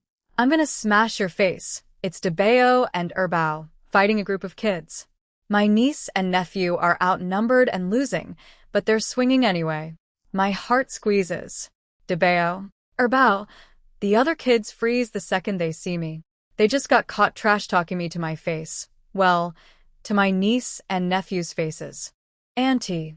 Little Erbao is crying, her face all scratched up. She's younger, and she's a girl. Annie, they were saying mean things about you. My heart melts into a puddle. These babies were fighting for my honor. Before I can even say anything, the other kids are tripping over each other to deflect. Sister Chingha, I didn't say it. Me neither, but one boy, wearing gray, lips pressed tight, stays silent. Debeo points at him. It was Shen Yuerong. He started it. Yeah. He told us all that stuff when we first got here. We just believed him. Shen Yuerong. Grandson of Mrs. Li, the old chicken-feeding gossip from the other day, younger brother of Shen Yakin, the girl who's been hopelessly obsessed with Gu Linchuan. Of course Yakin would tell her little brother to spread nasty rumors about me. In my past life, this girl was so desperate for Gu Linchuan she nearly faked a suicide over him. But Gu Linchuan was ice-cold to anyone he didn't want, gave her zero hope. She eventually got the message, married someone else, and actually had a pretty decent life. Honestly, she turned out smarter than past me. At least SHE knew when to quit. I turned to the group. Shen Yuerong, Erniu, Taidan, Sia, I'm going to tell your parents that you were bullying Debeo and Erbao. My dad is the village chief. Getting on his bad side means getting on the village's bad side. These kids' parents would absolutely whoop them. No, pure, unfiltered child terror. Sister Chingha, we really didn't say anything bad about you. Please don't tell my parents. They'll literally kill me. We'll never bully Debeo and Erbao again. Ever. Really? Really? I swear. Okay, fine. I won't tell your parents. I smile sweetly.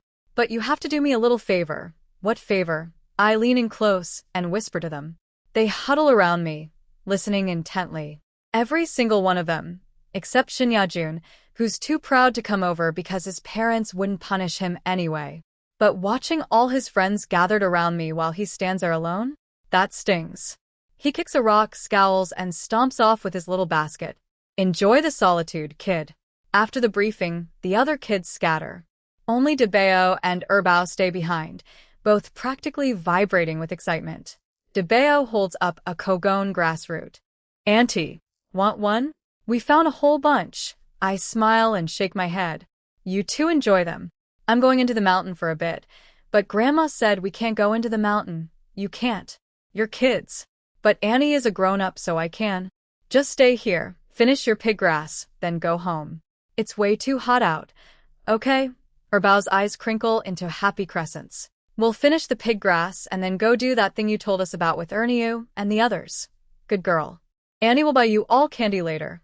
I watch them run off and grin to myself. I've been trying to figure out how to spread the word about Gu Linchuan and Lin Xiu's secret relationship, and the universe just handed me an entire network of tiny gossip agents. Kids talk. Kids talk to other kids. Kids talk to their parents. Before you know it, the whole village knows.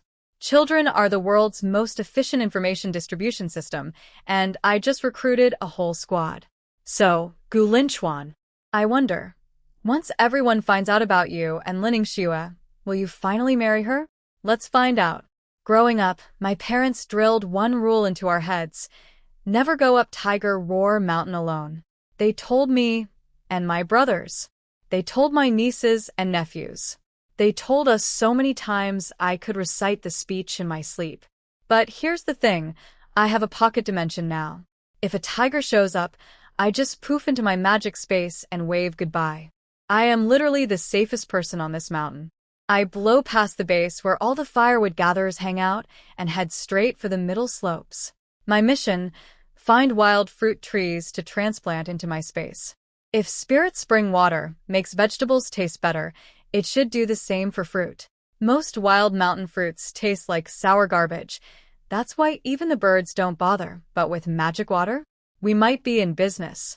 The higher I climb, the greener everything gets. I push through brush with a stick and quickly spot my first prize, a wild currant bush, also called water grapes. The berries are small and purple-brown and looking pretty good. I reach out, touch it, think, move into the space. And the entire bush, roots, dirt, and all, just vanishes. Poof. Gone. Not even a hole left behind. I pop into my space and there it is, sitting perfectly on a patch of black soil. I don't even need a shovel. I'm basically a teleporting gardener. This is the best cheat code. Then I find a jackpot under an old tree. Chicken mushrooms. These beauties grow in clusters, so where there's a few, there's more. I crouch down and patiently search the area. Sure enough, patches of them everywhere. But the real treasure? On a rotting log, I spot several snow-white spheres, glistening like little crystal balls. I get closer, and it's silver ear fungus. In my previous life, I didn't try silver ear until after the country opened up. This stuff is legendarily rare. Supposedly, the Empress Dowager Cixi used it as her personal anti-aging beauty food. A single piece could sell for over 20 taels of silver. Practically priceless. And this log has 6 or 7 of them. 3 small ones the size of my fist, and 4 big ones the size of my palm, all premium quality. I have no idea what these are worth, but I'm about to find out. I yoink the entire rotting log into my space. Maybe with spirit spring water it'll grow even more silver ear. I'm not just farming anymore. I'm running a luxury fungus operation. I keep searching for more dead wood. Found some. Into the space. Has stuff growing on it? Even better. No fungus yet? Doesn't matter. Future mushroom real estate. I find a log absolutely loaded with plump wood ear mushrooms. Into the space you go. I also grab wild versions of highland berries, firethorn fruit, wild hawthorn, wild dates, and wild pears, all transplanted root and all into my space with a single thought. My once empty magic dimension is starting to look like a botanical garden. Eventually, I sit down under a tree to rest.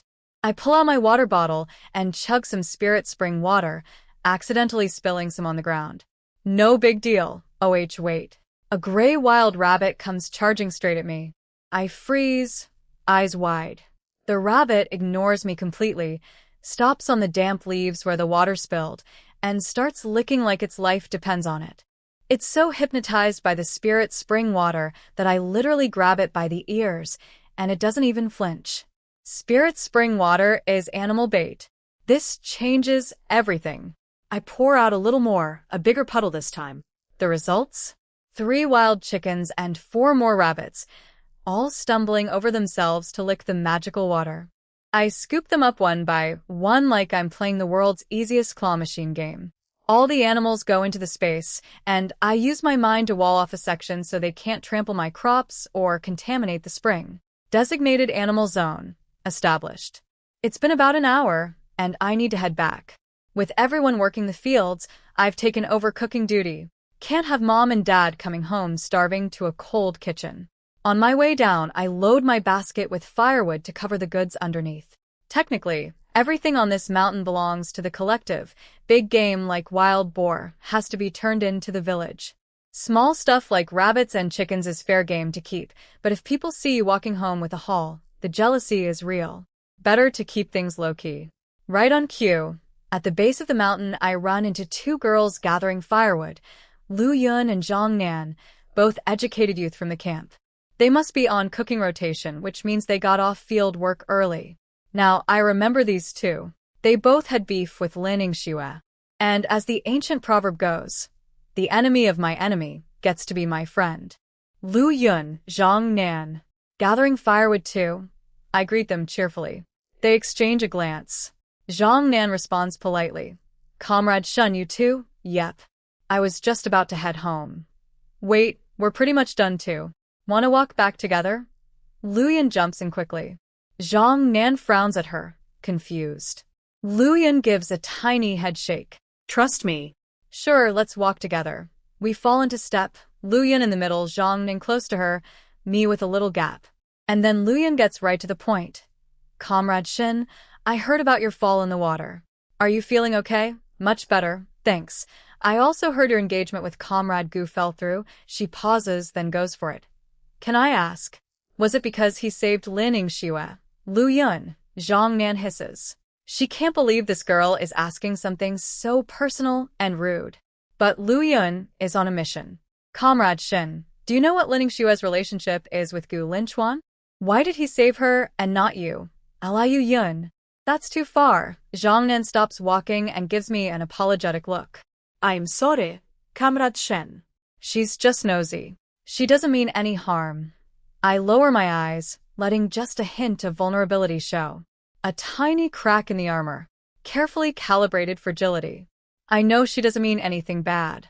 Honestly, I want answers too. Gu Linchuan says he doesn't even know Miss Lin, but he saved her instead of me. And I was the one in the middle of an engagement with him. I trail off, looking wounded and confused. Just a simple village girl who can't understand why her fiancé would do such a thing. Hook. Line. Sinker. Luyan already suspects something shady about Lin Yingxue. She saw her sneaking out of those woods yesterday. And now here I am, the wronged fiancé, confirming that the whole situation smells fishy. The seeds are planted, friends. And unlike my magic space garden, these ones don't even need spirit spring water to grow. Lu Yun is practically vibrating with excitement. You think so too, right?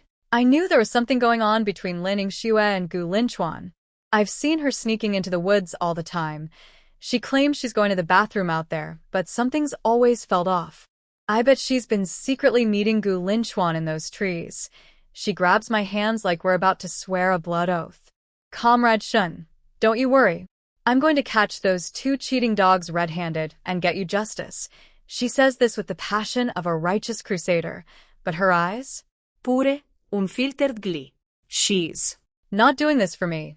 She's doing this because the guy SHE likes has a crush on Lin Yingxue, and if Lin Yingxue goes down, that's one less competitor. See, I know the whole backstory from my previous life. There's a male-educated youth named Zhang something who likes Lin Yingxue. Lu Yun likes Zhang something. So Lu Yun hates Lin Yingxue. Add the capitalist family label, and Lin Yingxue was basically the camp punching bag. She played the victim, befriended naive old me, and I fell for it like the complete fool I was. But now? Lu Yun's petty romantic jealousy is MY's secret weapon. Really? No way. I say, eyes wide with innocent disbelief. Yes, really. I'm going to watch them like a hawk. Just you wait. Zhongnan shoots me an awkward look. She doesn't like Lin Yingxue either. The girl's identity and her passive-aggressive way of talking rub everyone wrong, but Lu Yun's enthusiasm is a bit much. Comrade Shen, we're going to wash our faces at the river. You should head home first. Okay, Zhongnan drags the still rambling Lu Yun toward the river, and I turn toward home, humming a little tune. A few Annies coming back from the fields give me weird looks. Poor thing must have gone crazy.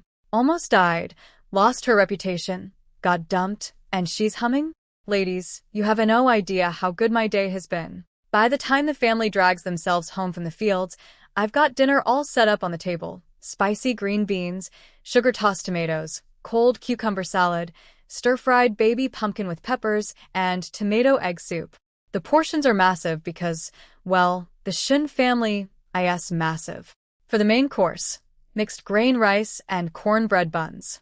By village standards, this is a feast. Mom takes one look at the table and immediately starts having a financial crisis. Sweetie, why did you use so much oil? And sugar on the tomatoes? Do you know how expensive sugar is? And that pumpkin, it's still a baby. If you'd waited one more month, it would have grown huge and fed the whole family for a meal. What a waste. She's right that young pumpkin tastes best when it's tender, but a mature pumpkin is basically a free meal for 12 people. Eating it young is the agricultural equivalent of spending your savings on dessert. I flash my most charming daughter's smile. Mom, you and Dad and everyone works so hard in the fields. You need more oil and nutrition to keep going. And the sugar is from the stuff Lin Yingxue brought over. Might as well use her sugar, right? Free stuff. And the pumpkin. I just had a craving. Mom can't argue with cravings. Her baby wants pumpkin. Her baby gets pumpkin. That's the law. Second brother grins. I vote little sis cooks every day. I've had more energy in the field since she started. Smack. Mom's hand connects with the back of his head. So, you're saying MY cooking isn't good enough? No, no, no.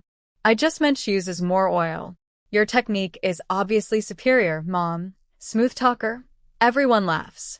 Little Erbao is happily munching on the highland berries I picked, making sour sweet faces. All is well. Then second brother's eagle eyes spot her snack. Erbao, where'd you get those berries? Did you go into the mountain? The mood shifts instantly. Laneying goes white. Erbao, you didn't actually go up there, did you? I've told you 1,000 times. There are tigers. I picked them. I jump in. Erbao didn't go up. I did. Now Mom turns on me. You went up the mountain? You just fell in a river, and now you're climbing mountains. Mom, relax. I just walked around the base. Tons of people go there, it's totally safe. Big brother backs me up. Mom, the mountain base is fine. Lots of people. Little sis knows what she's doing. Besides, I grin, pulling my trump cards out of the basket. Look what I found. I reveal 3 pieces of silver ear fungus and a fat, knocked-out wild rabbit. Bunny! The kids shriek. What I ask that? Laneying peers at the silver ear. It looks like wood ear mushroom, but white. That's silver yar. Second brother's eyes nearly pop out. He's our family's black market connection. Over the years, whenever we needed grain, oil, or supplies but didn't have ration tickets, he'd sneak off to the underground market. Dad was furious at first. He's the village chief, a government representative. His own son running illegal trades? But he couldn't stop Chingsong from going behind his back. Then came the drought year when half the province was starving, people eating wild grass and tree bark, and Chingsong pulled out bags of grain he'd bought on the black market. Fed the entire family through the worst of it. Dad never said another word about the black market after that. Just told him to be careful. Is it expensive? Laneying asks. More expensive than meat. She's still eyeing the rabbit. Way more than meat. Chingsong is practically bouncing. In imperial times, the Empress Dowager used this stuff as her personal beauty treatment. 20-something taels of silver for a tiny bit. On the black market now, you basically can't find wild silver ear. They've started growing it down south, but none's reached us yet. With this quality, each piece could go for 3 or 4 yuan, 3 or 4 yuan. Laneying's jaw hits the floor. For context, rice costs 13 cents a pound right now. 3 or 4 yuan per mushroom is a small fortune. Second brother, sell them for me. And use the money to buy rice, flour, cooking oil, and some meat. Let's upgrade the family menu. Done. Leave it to me. All 3. Maybe we should keep one to try? We've never even tasted it. Absolutely not. Mom shuts that down instantly. 3 or 4 yuan apiece, and you want to eat one. With this many mouths. 1 bite each, and it's gone. That's your dowry money, young lady. I knew she'd say that. Fine, sell them all. But the rabbit, we're eating that. Dad, who's been quiet this whole time, narrows his eyes at me. Sweetie, you found all of this at the base of the mountain? I don't think so. Tell your father the truth. Did you go deeper in? Busted. Well, partially busted. I can't exactly say, no, Dad, I teleported wild trees into my pocket dimension and used magic water to lure animals into my arms. So, time to do what reborn heroines do best. Lie creatively. Mom suddenly connects the dots. Wait. The mountain base has people coming and going all day. How did you find all the stuff that nobody else found? Sweetie, time to deploy my most convincing innocent face. Mom, Dad, I swear I didn't go deep. You think I'd have the guts? And the rabbit, I couldn't catch one even if I wanted to. This dummy literally ran headfirst into a tree and knocked itself out. I just picked it up. Honestly, I've just been super lucky lately. Then I dropped the masterstroke. Actually, I've noticed that ever since my engagement with Gu Linchuan was called off, my luck has been amazing. I keep finding good stuff everywhere I go. Mom and Dad exchange a look. She has a point. Wild rabbits are basically tiny furry race cars. Even experienced farmers can't catch them. A girl who's never done field work? Impossible. Unless it really is pure luck. Then second brother, my beautiful, beautiful idiot of a brother, says the perfect thing. Wait a minute. What if Gu Linchuan was absorbing little sis's luck this whole time? And now that the engagement's off, her luck came back. I mean, think about it. How else does a loser like him become vice company commander so young? I have to physically stop myself from laughing. Second brother just accidentally created the perfect cover story for every suspicious thing I'll ever bring home. It's not magic, Mom. My luck just came back after dumping that energy vampire. Dad glares at him. Don't talk nonsense. You want to get hauled off for spreading superstitious talk. But Mom? Oh, Mom is chewing on this theory. Let's see. Her daughter was born the same year her husband became village chief. Coincidence? She thinks not. Of course her baby girl has special luck. And, of course, that scumbag Gu Linchuan was stealing it.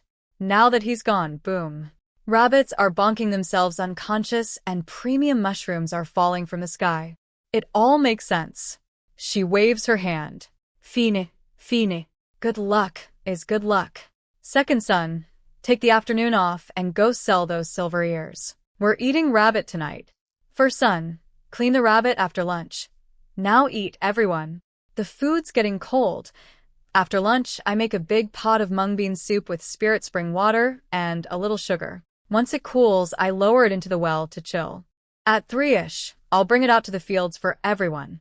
In the meantime, I pop into my space and organize all the plants I transplanted today. Everything's neat, orderly, and thriving. My pocket dimension is really coming together. I take a nap in the villa, hot water, flush toilet, actual bed, still not over it. Then come back out feeling refreshed. I pull the mung bean soup from the well, still deliciously cold, drink a bowl that basically resurrects my soul, pour the rest into a thermos, grab some cups, and head to the fields. Now, here's an awkward detail. Our family's plot is right next to the Gu family's. Grandpa Gu is too old to work.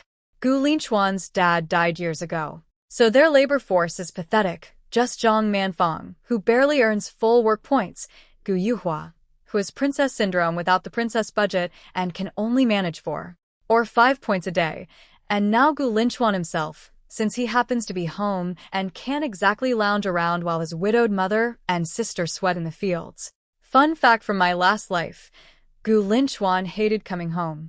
He thought he was above these mud-leg farmers, but right now, he's out there in old clothes, sweating like everyone else, and the only thing separating him from the other guys is his slightly better face. How the mighty have fallen. Well, how the mighty have been revealed to be exactly as ordinary as everyone else. Meanwhile, here I come strolling down the path with my thermos, not a drop of sweat on me, looking fresh as a daisy. Everyone in the fields is watching. I've never worked the land a day in my life. This is one of the many reasons Gu Yuhua was always jealous of me. In my past life, after I married into the Gu family, Zhang Manfang tried to make me do field work because they didn't have enough food. My parents had to send over my share of grain every month just to get her to stop. Marriage into that family was basically indentured servitude, with extra steps. Mom. Little sis brought mung bean soup. Big brother waves Mom over. Mom wipes the sweat off her face. Perfect timing. Everyone take a break. Second brother is off selling my silver ear fungus, so I only brought 5 cups. The soup comes out of the thermos, still radiating cold. Dad takes one look at it and practically inhales the whole cup. Dad, want more? There's plenty. Sweetie, did you drink some? Already had some at home. Good. Then pour me another. He smacks his lips. Sugar in the mung bean soup. Now that's living. Over in the next plot, Gu Yuhua is watching us with eyes like a hungry puppy at a restaurant window. In the old days, when our families were on good terms, she'd always get to share whatever I brought. 2 families working side by side, kids getting engaged. Of course, she'd get a cup. But now she's watching Dad drink his second cup, Mom pour her second cup, Laneying pour her second cup, and panic is setting in. They're going to drink it all. Brother, she tugs on Gu Linchuan's sleeve. But Gu Linchuan isn't looking at the soup. He's staring at me with those dark, brooding eyes. He's still convinced I'll come crawling back. I mean, where else in this village am I going to find someone better than him? And since I'm so shallow and vain, I obviously can't resist a man in uniform, right? His brilliant strategy for the past 2 days has been to give me the cold shoulder and wait for me to crack. Except, I haven't come looking for him. Not once. Not even a little bit. For the first time, a tiny crack of panic appears in his iron confidence. Things aren't going according to plan. He's losing control of the situation. The puppet isn't dancing. I don't even glance in his direction. I just calmly pour Big Brother his second cup. Gu Yuhua can't take it anymore. She abandons all dignity, runs over to the path, and plasters on her biggest, most shameless smile. Sister Qinghe, I'm so thirsty. Do you have any extra water? Oh, this is going to be fun. Gu Yuhua is standing there with her best begging face, asking for some of my mung bean soup. No, but I saw it. Your thermos still has some. I said no. Do you not understand human language? Then Gu Linchuan materializes behind her like a disapproving ghost. It's just a little mung bean soup. Do you really have to be like this? Oh, you did not just, but before I can respond, Laneying, my oldest sister-in-law, who just finished her second cup of my sugar-sweetened, spirit spring water infused mung bean soup, charges in like a guard dog who's been fed premium treats. Just a little mung bean soup? Then why is your sister drooling over it like it's liquid gold? Nobody's food falls from the sky. She was told a no, and she's still hovering. I, Lu Laneying, have lived my entire life and never seen someone with a face this thick. Gu Yuhua's face is cycling through colors like a broken traffic light. She turns to me with wounded puppy eyes. Sister Qinghe, you're just going to let your sister-in-law humiliate me like this? We used to be so close. I smile sweetly. We were close because I was engaged to your brother. Now that's over. We need to keep our distance. Otherwise your brother's future wife might get jealous, and that could cause problems in their marriage. We wouldn't want that, would we? Now here's the beautiful part. Gu Linchuan hears this and thinks I'm being jealous.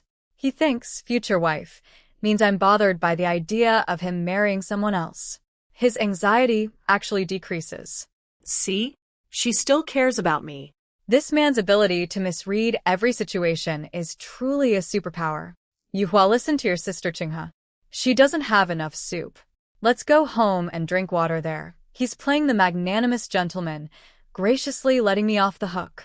For soup that was never his to begin with. But she does have more. I can see it in the thermos. She just doesn't want to give me any. Cheapskate. Gu Yuhua is having a full meltdown. Her own brother is taking MY's side over soup. Why Yue Chue? Gu Linchuan frowns. Apologize to your sister Qinghe. Now, she would rather eat dirt. Humph. She storms off to the fields without looking back. Sorry about that, Qinghe. She's immature. Don't take it personally. I look him dead in the eyes. There is still mung bean soup in my thermos. I just don't want to give it to her. His face freezes. We have no relationship anymore. Please stop talking to me. And tell your sister the same. He walks away in silence, face dark as a thundercloud. Mom finishes her soup and fires off one last shot. Unbelievable people. All the kindness we showed them over the years. Might as well have fed it to dogs. Sweetie, stay away from that Gu Yuhua from now on. Already planning on it, Mom. Meanwhile, Zhang Manfong is mortified that her daughter just begged for soup in front of everyone like a stray cat. But she's even more angry at me for refusing in front of all these spectators. She doesn't dare say anything to the Shen family, though, so she turns on her own daughter. Why are you so greedy? Chasing after people who don't want to share with you. Have you no shame? Get back to work. Gu Yuhua, humiliated beyond words, squats down, buries her face in the crops, and starts ripping weeds out of the ground like they personally offended her. The field workers watching this whole drama unfold are having thoughts. Weird. It doesn't look like Shen Qinghe is the one chasing Gu Linchuan. Seems more like he still wants to marry her. Maybe what the kids were saying is true. Oh yes. My little gossip army is already at work. Excellent. One of the neighbor ladies sidles up to Mom. Chunfeng, your Qinghe is so thoughtful. bringing you mung bean soup in this heat. Not like Yulian, who just lies around the house all day. Mom grins. Oh please, my girl can't compare to your Yulian. I heard she's pregnant. 3 months the long. Her in-laws spoil her rotten. Won't even let her wash clothes. Her husband is so attentive. She's complaining but actually flexing so hard the humble brag is practically wearing a neon sign. Mom plays along perfectly, heaping on praise until the lady's practically floating. Sweetie, it's too hot out here. Go home. Dad wipes his forehead. Yeah, little sis, we're done drinking.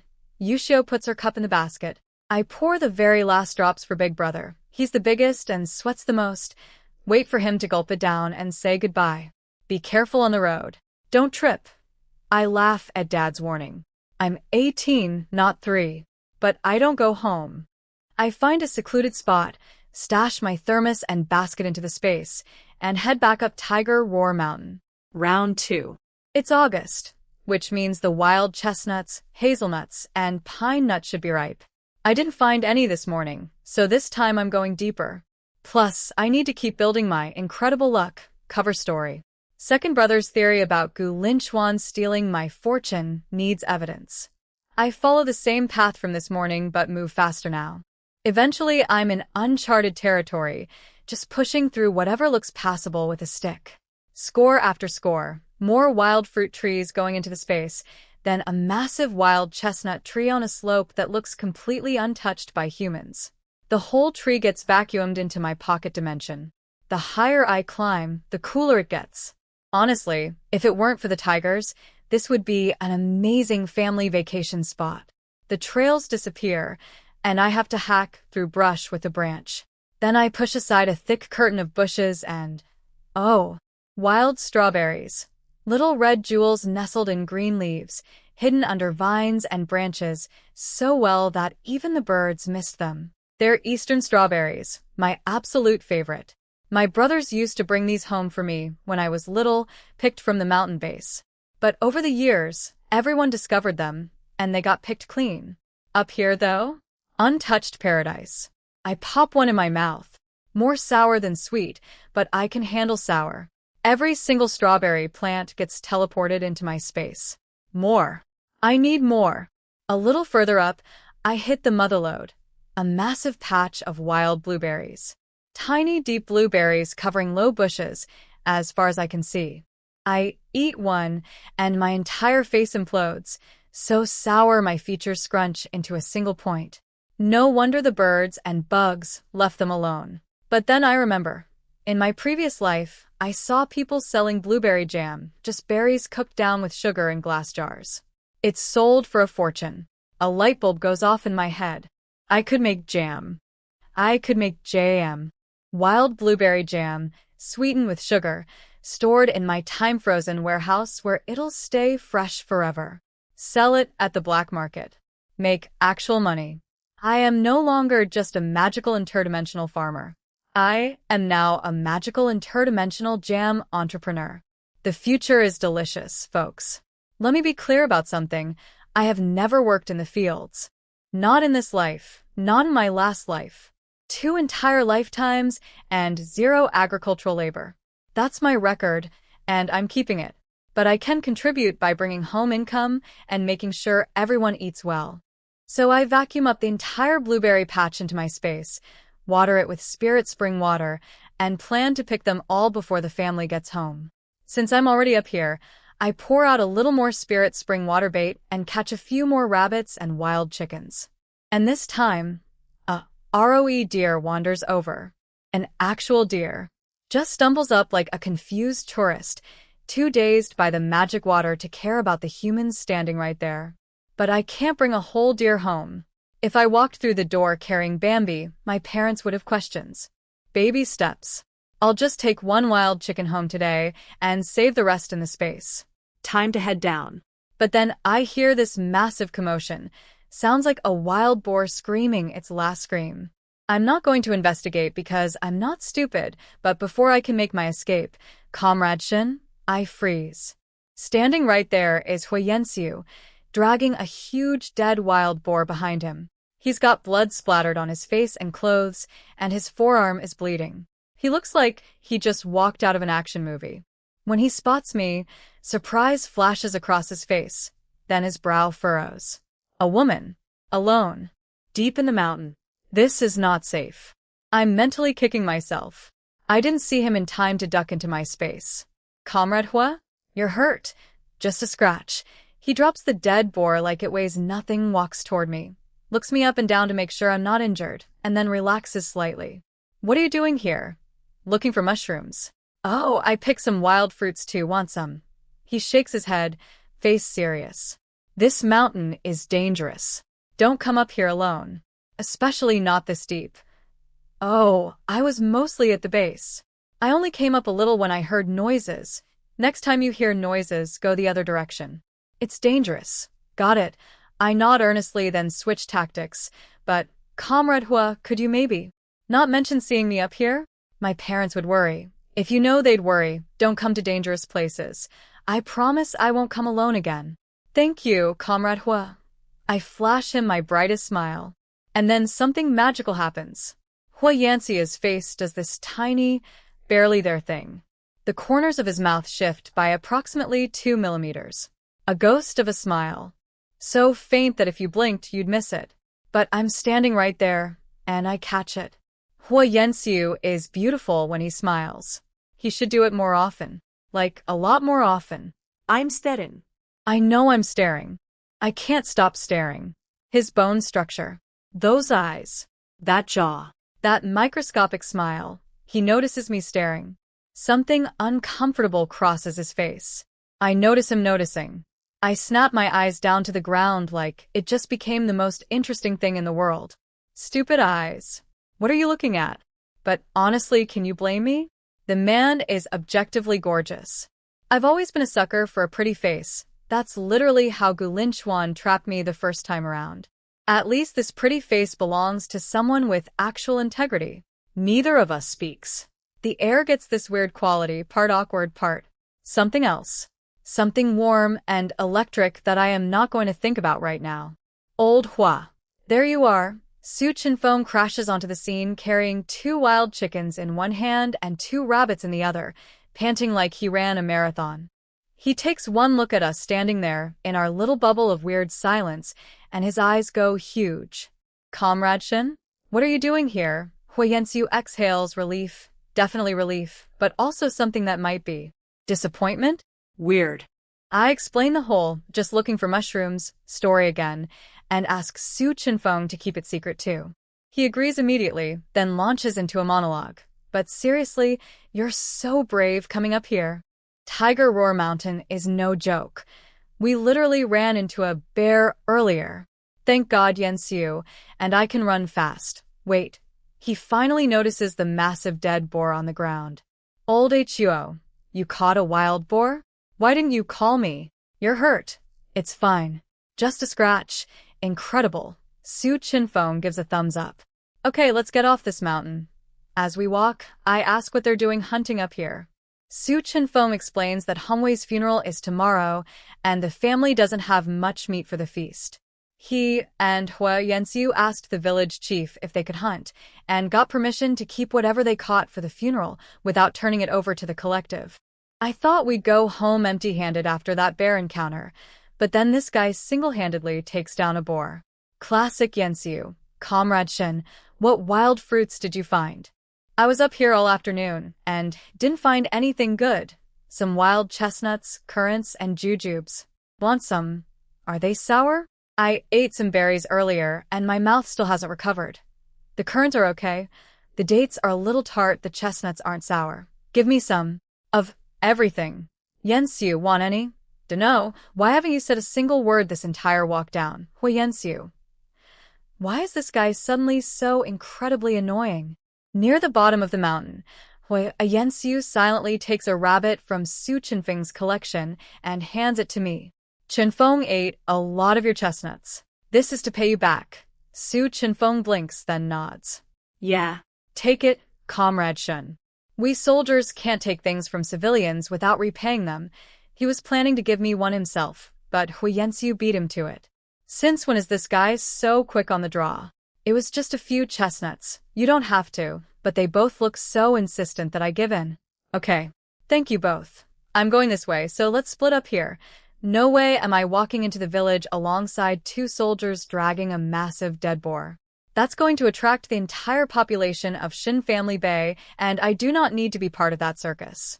Plus, if people see me walking with Fiancé again, the man who touched my body while saving me, the rumor mill will go into overdrive. I don't care for myself, but I don't want to cause him trouble.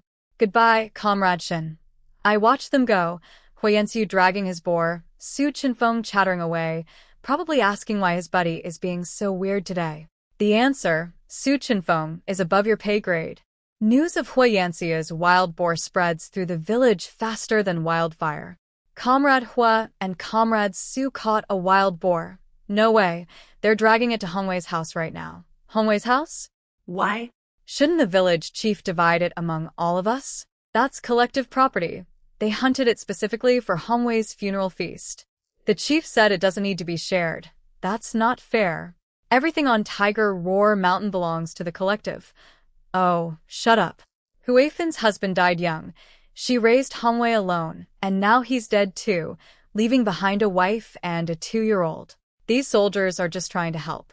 Plus, we're all going to eat at the funeral anyway. That's different. We should get our share and the funeral meat. If it weren't for Hongwei, those soldiers wouldn't have even been here. What boar were you going to hunt? Getting a free meal and complaining about it. Unbelievable. Most people are just excited, though. A whole wild boar. That thing's got to be 100 or 200 pounds of meat. When was the last time any village event had that much food? Tomorrow's funeral feast is going to be legendary. My family is buzzing about it too when they get home. Laniying shakes her head in admiration. Those two soldiers really are something. Mom is basically running the Fiancé fan club at this point. Aren't they wonderful? Every time someone says something nice about him, she glows. If only he were local, she'd shamelessly try to set us up, reputation be damned. Then I make my entrance. Mom. Dad. Look what I've got. Wild chicken in my left hand, wild rabbit in my right, biggest smile on my face. Laniying nearly jumps out of her skin. Where did you catch these on the mountain again? Mom and Dad exchange a look. Is second son's luck theory actually real? The chicken's mine. The rabbit was a gift from Comrade Hua and Comrade Su. Mom's ears perk at Fiancé's name. He gave you a rabbit? Why? I explained the heavily edited story of bumping into them near the mountain base, sharing some wild fruits, and them insisting on giving me a rabbit in return. I leave out the part about being deep in tiger territory, obviously.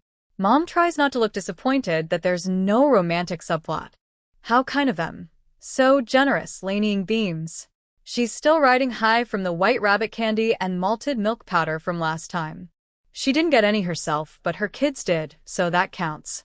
Dad's worrying about something else entirely. Is your second brother back yet? He's been at the black market all afternoon, and Dad's anxiety is at maximum. He's fine, Dad. He's in the storage room, putting stuff away. Go look. We head to the storage room, and their second brother, wearing a tank top, glistening with sweat, hauling burlap sacks around and grinning from ear to ear. Dad. Mom. Guess how much little sis's silver ear sold for per piece? How much? 3 yuan. 5 yuan each. One buyer took all 3. He wipes his hands on his pants, practically vibrating. The guy was clearly somebody important. Said his wife is pregnant and can't keep anything down, but she tried silver ear once and went crazy for it. He's been searching everywhere and can't find any. It's basically impossible to get up north. The second he heard I had 3 premium pieces, he slapped down 5 yuan per mushroom without even bargaining. That's 15 yuan.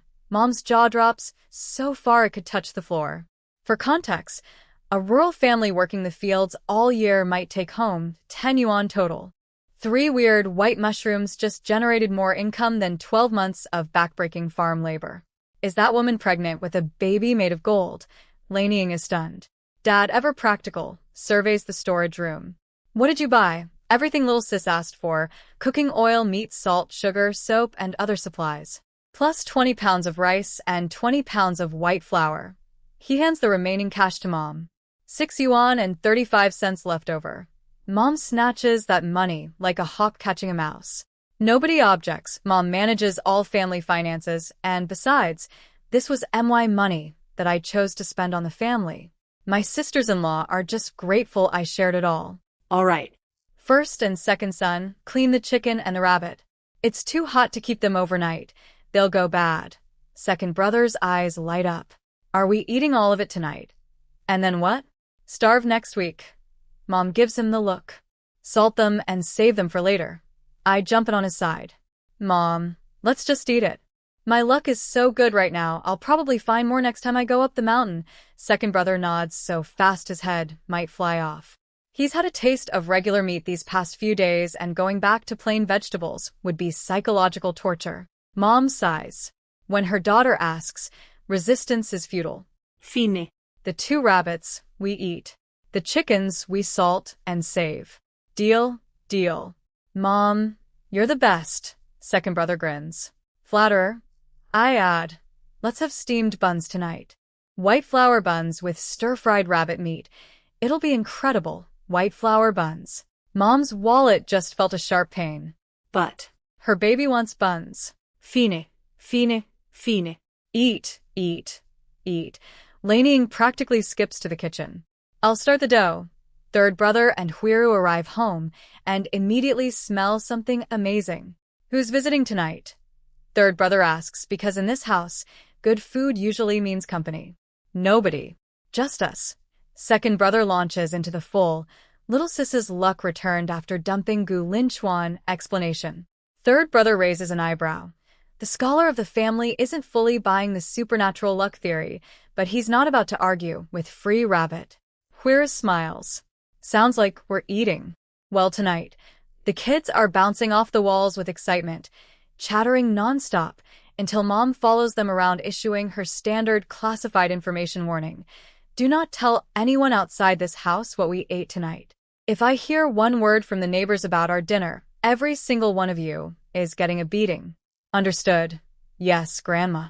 You've said this like 5 times already. We're not deaf. So here we are. 15 yuan richer. The storage room is stocked. There's rabbit sizzling on the stove, white flour buns steaming in the pot, and my entire family is happy and fed and alive. This is what I'm fighting for. This right here. Yushio and Laneying haul in a mountain of fresh peppers from the garden, and I get to work on what I'm now calling my magnum opus, stir-fried rabbit explosion. Our garden peppers are the mild kind, kid-friendly, so I cook half the rabbit with those. But Mom and I are spice fiendias, so I scoop out the mild batch and toss a handful of little chili peppers into the remaining half. High heat, big flame, boom. The aroma of chili-blasted rabbit fills the kitchen, and even I'm drooling at my own cooking. All 5 of my nieces and nephews are standing in a puddle of their own saliva. Add a few stir-fried vegetables and Laneying's freshly steamed white flour buns, and the table is set. Mom immediately goes into pain mode. If you'd stewed the rabbit with potatoes, the potatoes would have soaked up all the meat flavor. Now it's just meat and peppers. We'll eat through it in 5 minutes. Second brother, mid-chew, his mouth full of spicy rabbit. Mom, with all due respect, stewed rabbit with potatoes doesn't even come close to little sis's stir-fry. Third brother nods in scholarly agreement. Her cooking really has improved remarkably. On par with the state restaurant chefs.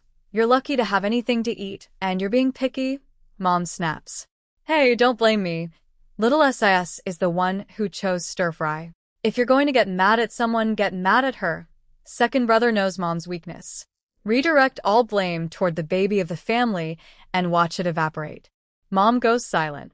Predictable as sunrise. 2 rabbits made a heaping big bowl, but 14 people, 9 adults, 5 kids, can demolish anything. The kids are small but eat like baby dinosaurs. That bowl was empty before I could even think about seconds. Later that night, I'm toweling off my hair after a bath when Mom knocks on my door. Sweetie? Still awake. Come in, Mom. She steps inside and looks at me in the moonlight with this expression of pure Pride. I can practically hear her thinking.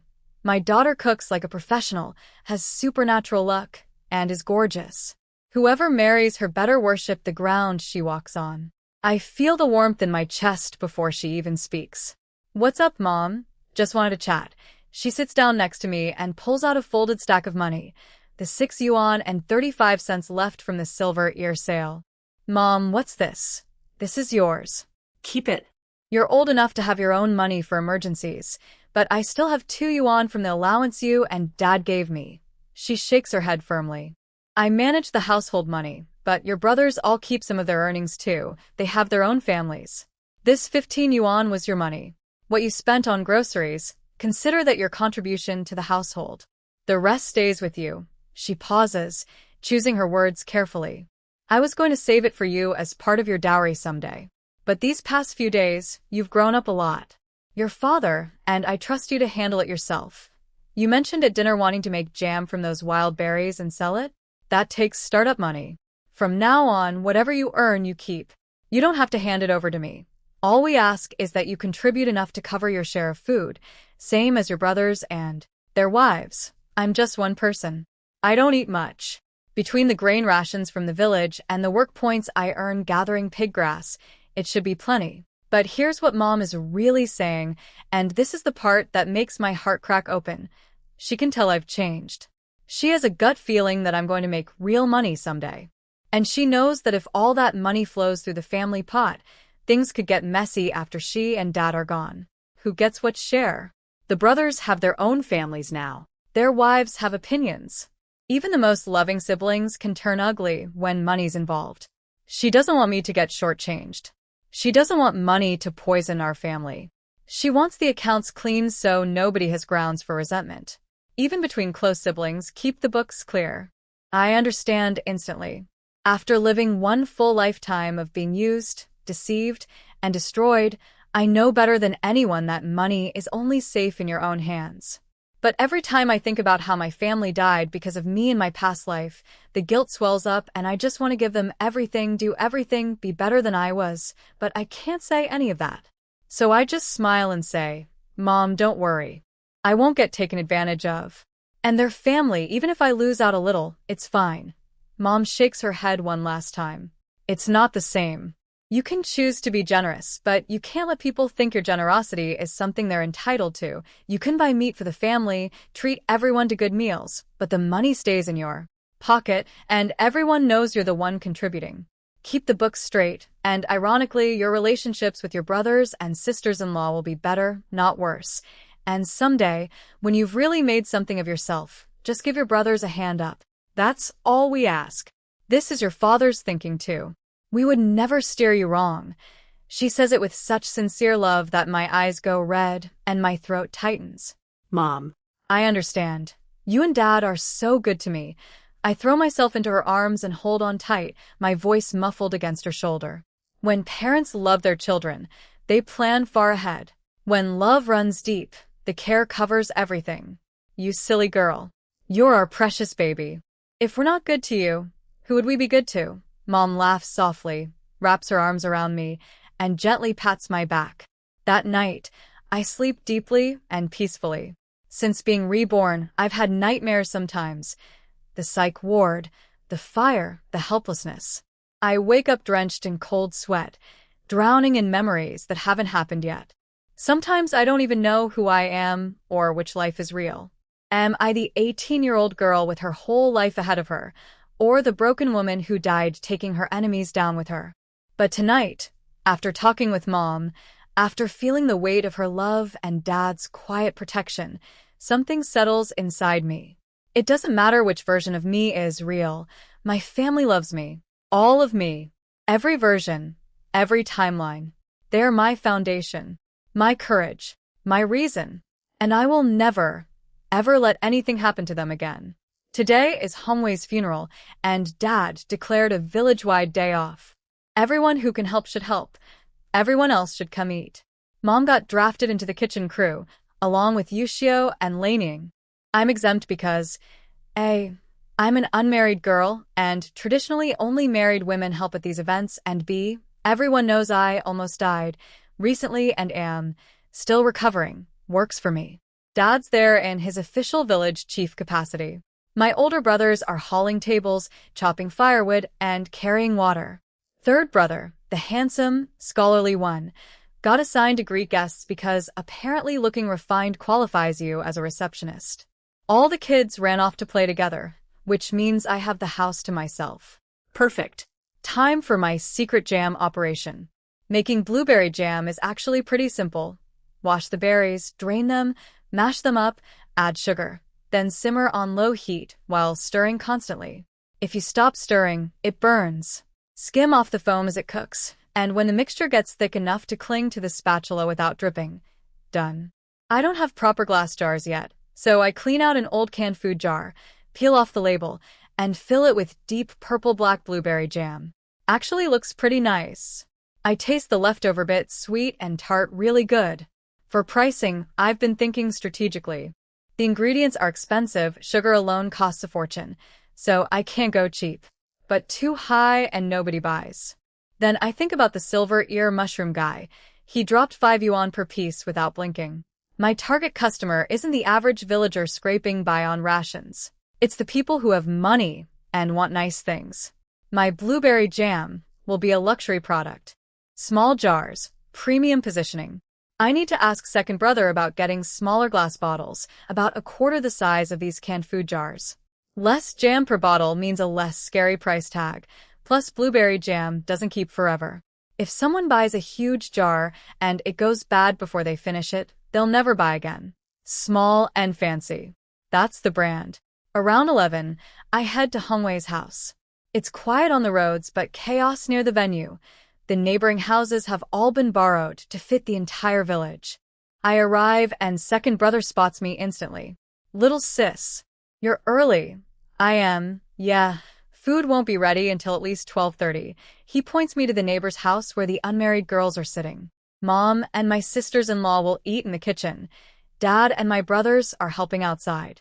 And I, as an unmarried maiden, sit with the other maidens.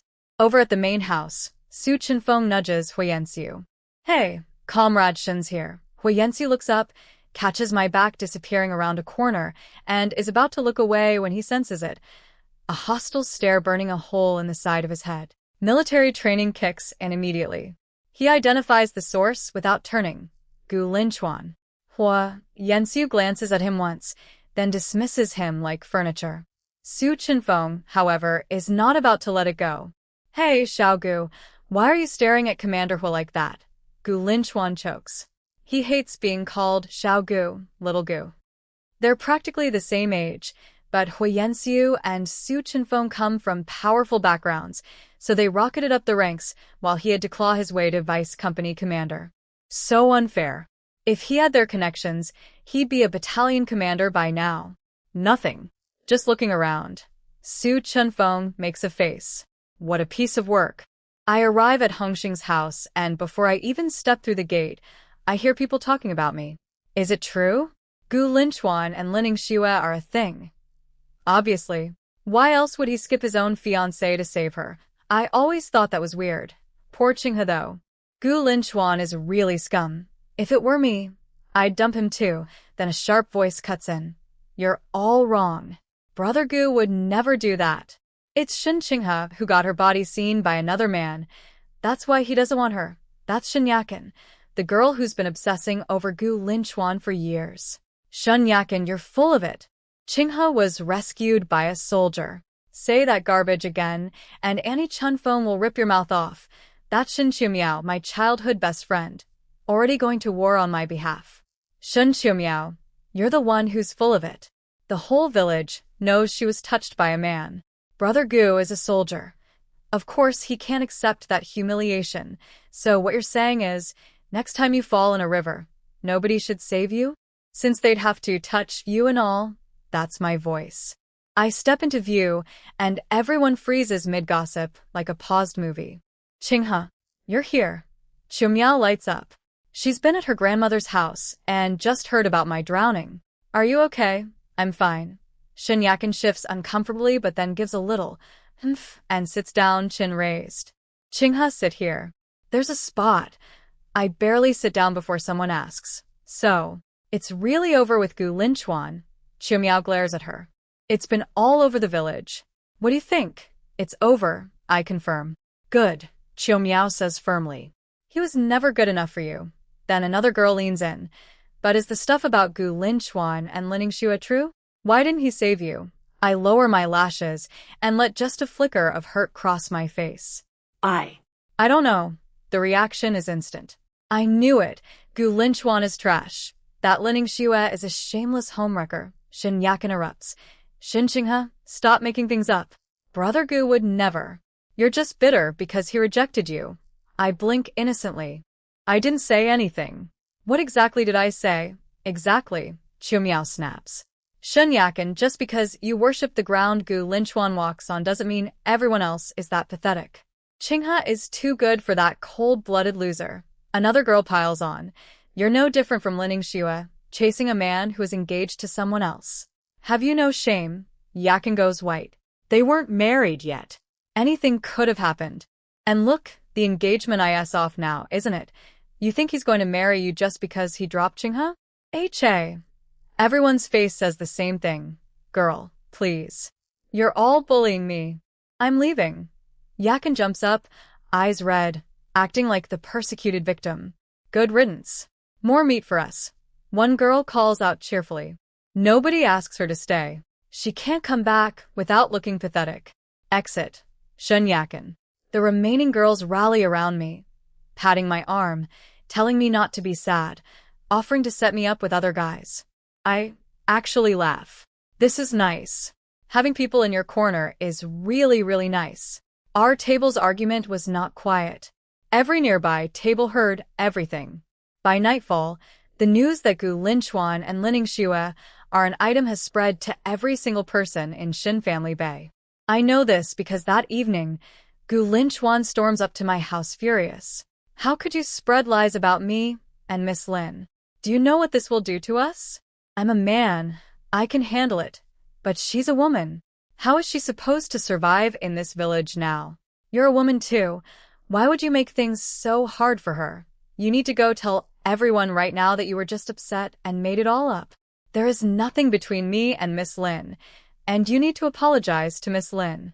She's very gracious. I'm sure she'll forgive you. Apologize? To Lin Yijianjiexui?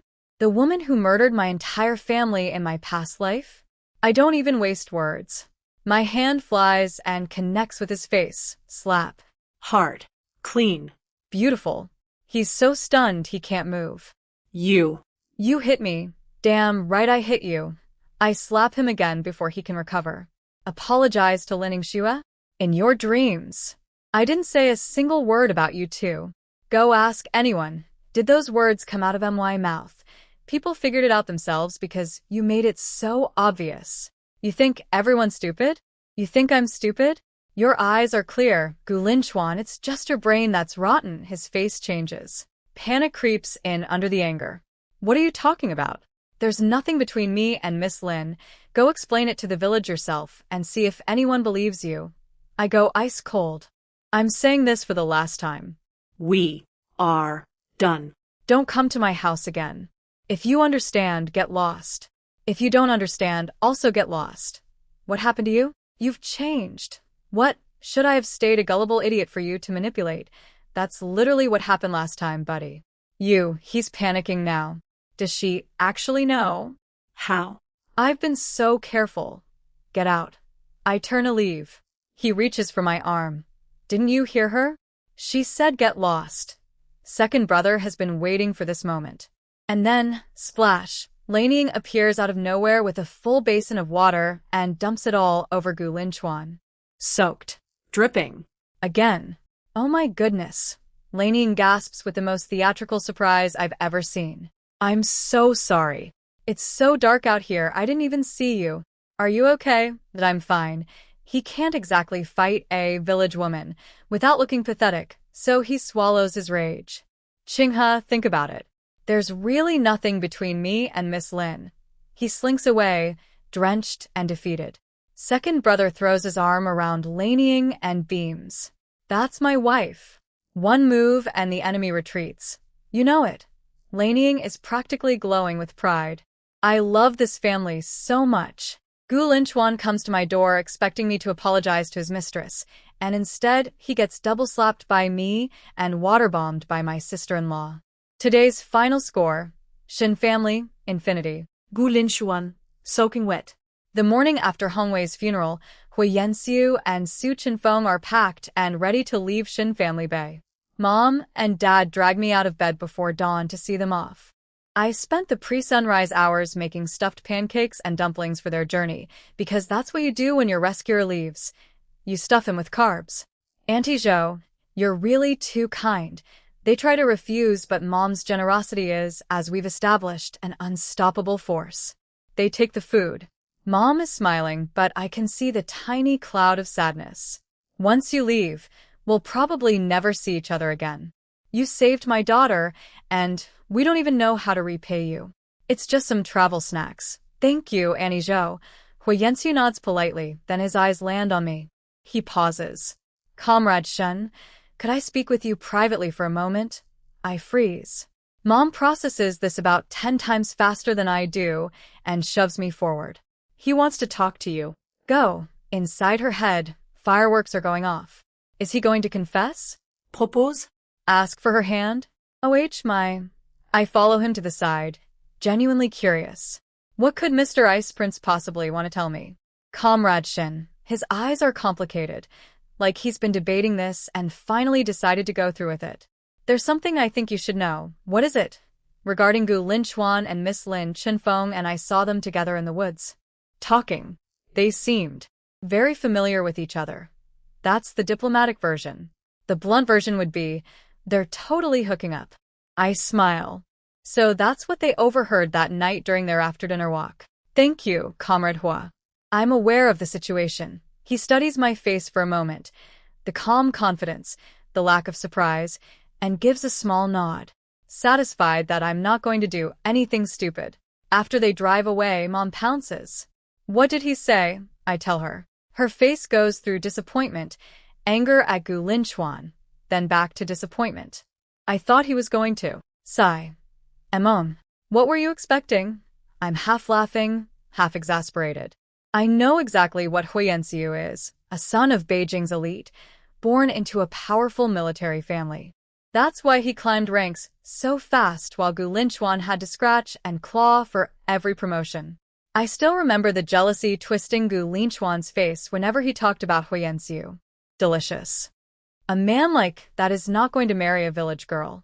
And honestly, after being lied to, used, and betrayed for 20 years, I've pretty much retired from the romance game. Living at home with my family forever sounds perfect. Meanwhile, in the car, Su Chenfeng is doing what he does best, being nosy. So, old Hua, what did you say to Comrade Shen? Since when are you two so close? Gu Linchuan. Oh, you told her about that night in the woods. But doesn't the whole village already know those two are together? She must have heard by now. Rumors aren't evidence. So you were worried she'd believe Gu Linchuan's excuses and still marry him? Fair point. She did seem to really like him before. Su Chenfeng chews on this, then his eyes narrow. Wait a minute. Since when are you this invested in other people's love lives? You've never gotten involved before. When your own sister was chasing that Xie family guy and your dad asked you to talk some sense into her, you literally said her life, her choice. Huiyanxiu is quiet for a long moment. That's different. Su Chenfeng thinks about it. True. The Xie kid was cold to Huiyanxiu's sister, but at least he was a decent person. Gu Linchuan is in a whole other category of garbage. But still, something about the way old Hua acts around Comrade Shen is just different. Su Chenfeng looks at his friend's handsome profile and sighs. Whatever it is, it doesn't matter. They're leaving. They'll probably never see her again. Back to business. Or rather, back to business problems. Couldn't sell it, I ask. Second brother plunks the jar of blueberry jam on the table and shakes his head. People were curious at first. They'd never seen anything like it. But the second I said 5 yuan, every single one walked away. A can of yellow peach preserves is only 70 cents. And nobody knows what the stuff even tastes like. I'm not surprised. I expected this, actually. The jam is a new product with no reputation, packaged in a recycled canned food jar that screams, homemade experiment. Of course it didn't sell. Any luck on the glass bottles? Nothing at the black market, but I found a guy who knows someone at the glass factory. He might be able to get the small bottles you described. If he finds them, he'll bring some. Perfect. I hand him 5 yuan. For the bottles. Hold on to this. Got it. I'll return whatever's left over. Second brother doesn't do false modesty about money. His wife Laneying controls their household finances, and his personal pockets are basically lint. Laneying watches from the side, quietly pleased that I'm handling money openly and properly. See, Mom? Clear accounts make happy families. Mom, however, is worried. Sweetie, the jam didn't sell, and now you're spending more money on bottles? What if those don't sell either? That's money down the drain. It's fine, Mom. I'm just testing the waters with a few bottles. She opens her mouth, closes it, then decides to let it go. Better she's busy with jam than moping about Gulinchuan. A few yuan is a small price for keeping her distracted. Big brother asks the practical question. Little sis, what about this jar? You said it doesn't keep long. We drink it ourselves, I grin. 1 scoop per person dissolved in water. The kids erupt with cheering. They've already tasted a sample and are hopelessly addicted to this sweet tart flavor. Dinner first, jam water after. Mom glares at the little sugar addicts. Now help me carry the dishes. Move. Verdict from the family taste test. Every single person loves it. Adults and kids alike agree it's better than plain sugar water. Laneying is savoring each sip like she's at a 5-star restaurant. I can't believe I'm drinking something this fancy. What is my life right now? After dinner and a bath, I dive into my space for an inspection. 2 days. It's only been 2 days, and the place is transformed. The vegetables, grains, and beans I planted? Bright yellow-green sprouts pushing up through the soil, healthy and vigorous. The wild fruit trees from Tiger Roar Mountain? The Spirit Spring water has them looking stronger and more lush than ever. The fruits are bigger and plumper than they were in the wild. But do they taste better? That's the million yuan question. I reach up and pluck a wild pear from one of the trees. Back in my magic space, I'm doing quality control on my produce. Remember that scrawny wild pear tree I transplanted? The one with tiny, ugly, spotted fruits that tasted like sour cardboard? Well, after just 2 days of Spirit Spring water treatment, the pears are twice as big. The ugly brown spots are still there but way lighter. I wash one, take a bite, and my eyes go wide. It's sweet, juicy. Better than the store-bought pears Mom got from the supply store. The Spirit Spring is basically a fruit glow-up machine. I go on a tasting spree, every ripe fruit in my space. Wild dates, currants, hawthorn berries, all of them taste dramatically better. The outside still look a little rough, but the flavor? Restaurant quality. I wonder if the next generation of fruits will look prettier too. Time will tell. Oh, and remember those apple seeds from third brother's gift? I planted those next to the pear tree. They've already sprouted little green shoots. And the silver earlog, where I harvested the mushrooms, new ones are growing in, whiter and higher quality than before. Looking around at my thriving little pocket paradise, I feel something I haven't felt in a long time. Genuine hope. My family is going to live well. I'll make sure of it. Now, let's check in on someone who is having the opposite of a good time. Lining Xue is standing in the middle of an endless field under the blazing sun, staring at weeds that seem to multiply faster than she can pull them. Her hat blocks most of the sun, but she's still drenched in sweat, clothes plastered to her skin. She hates being sticky. But the heat isn't even her real problem. Her real problem is that the entire village now believes she and Gu Linchuan are an item. The gossip is everywhere. She was already the social outcast, the capitalist's daughter nobody wants to associate with. Now she's also the homewrecker who stole someone's fiancé. She's gone from pariah to super pariah. People look at her like she's roadkill. She's actually thinking about jumping in the river for real this time. For the record, the first time she jumped. Completely fake. She knew Gu Linchuan was coming home that day, timed it perfectly, and threw herself in the water to force him to choose between us. He picked her.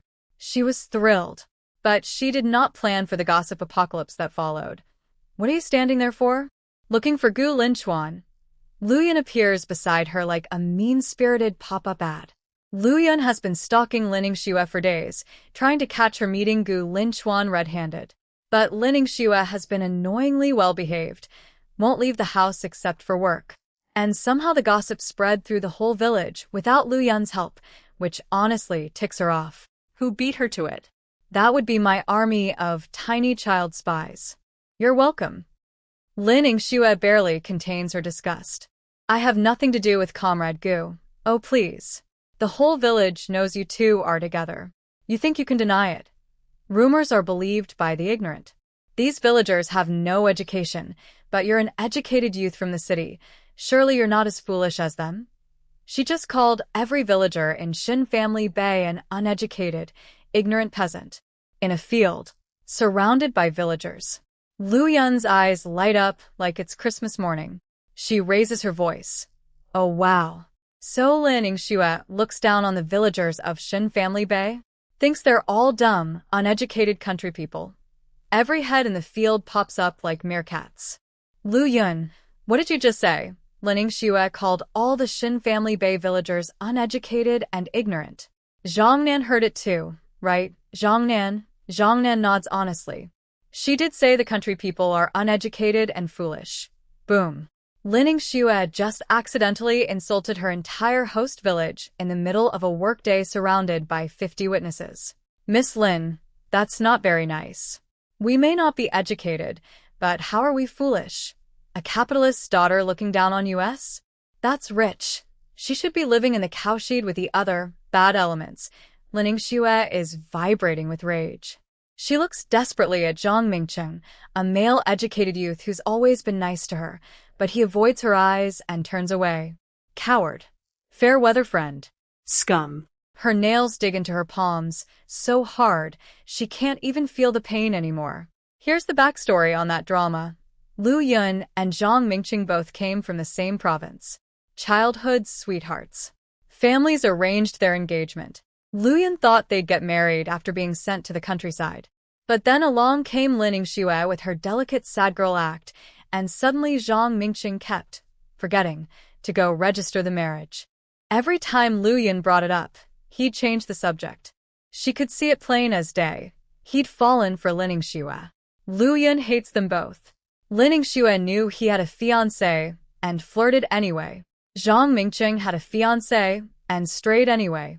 Two garbage people. The funniest part?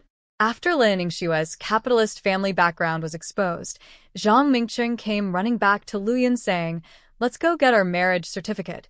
Like, she's a backup plan. A garbage collector for his rejected feelings. The nerve.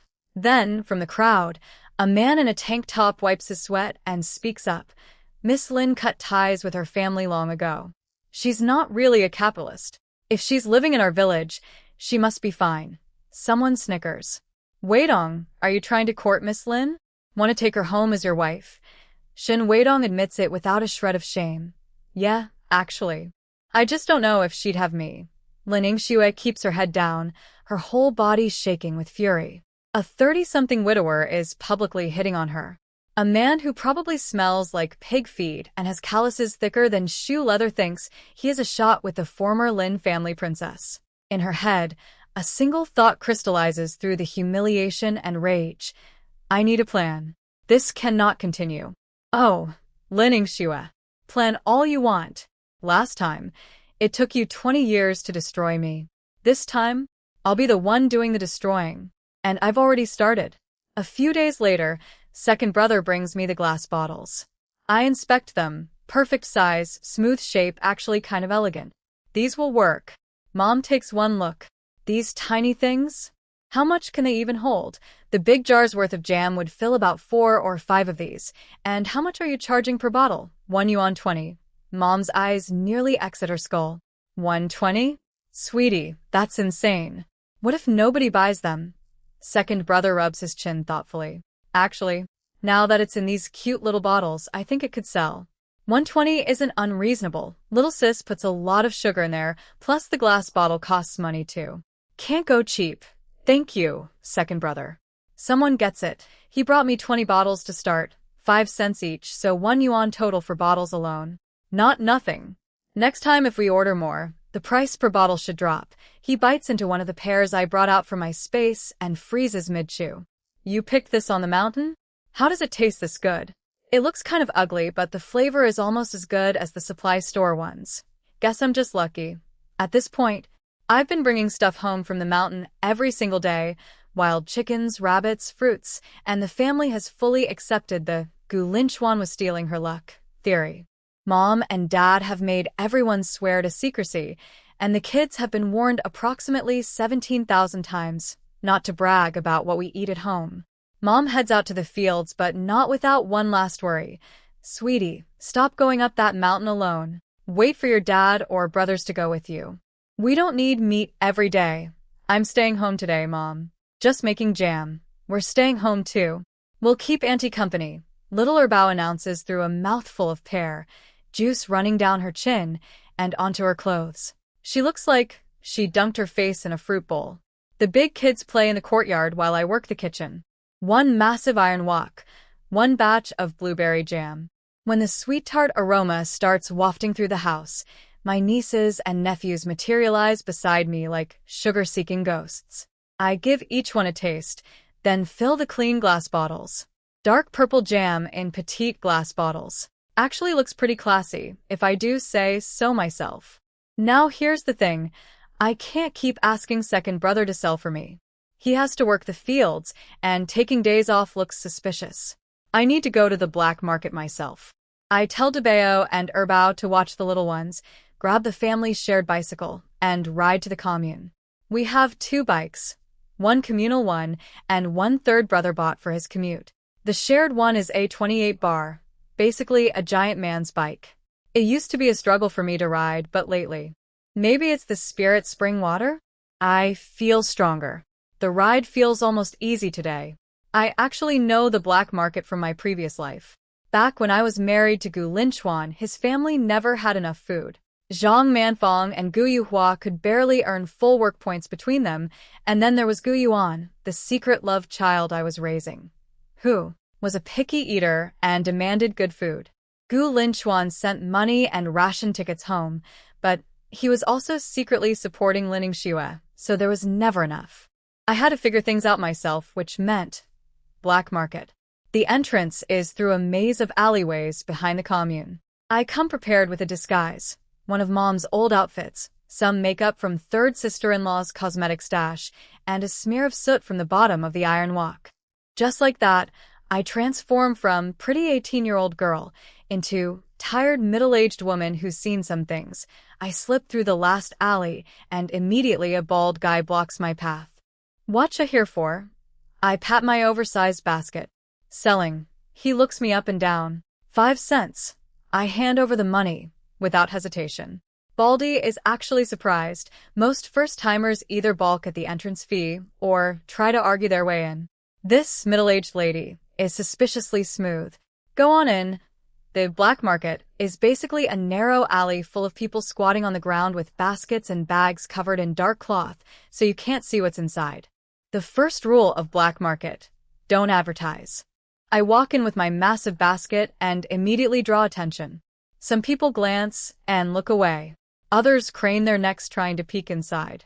A middle-aged man with glasses makes a beeline for me. Hey sister, you buying or selling? Selling. What be you got? Any meat. He's already reaching for the cloth covering my basket. I block his hand with a frown. Keep your hands to yourself. I'll show you. Okay. I'm just eager. My wife's sick. She needs to build up her strength, and I haven't been able to find meat for days.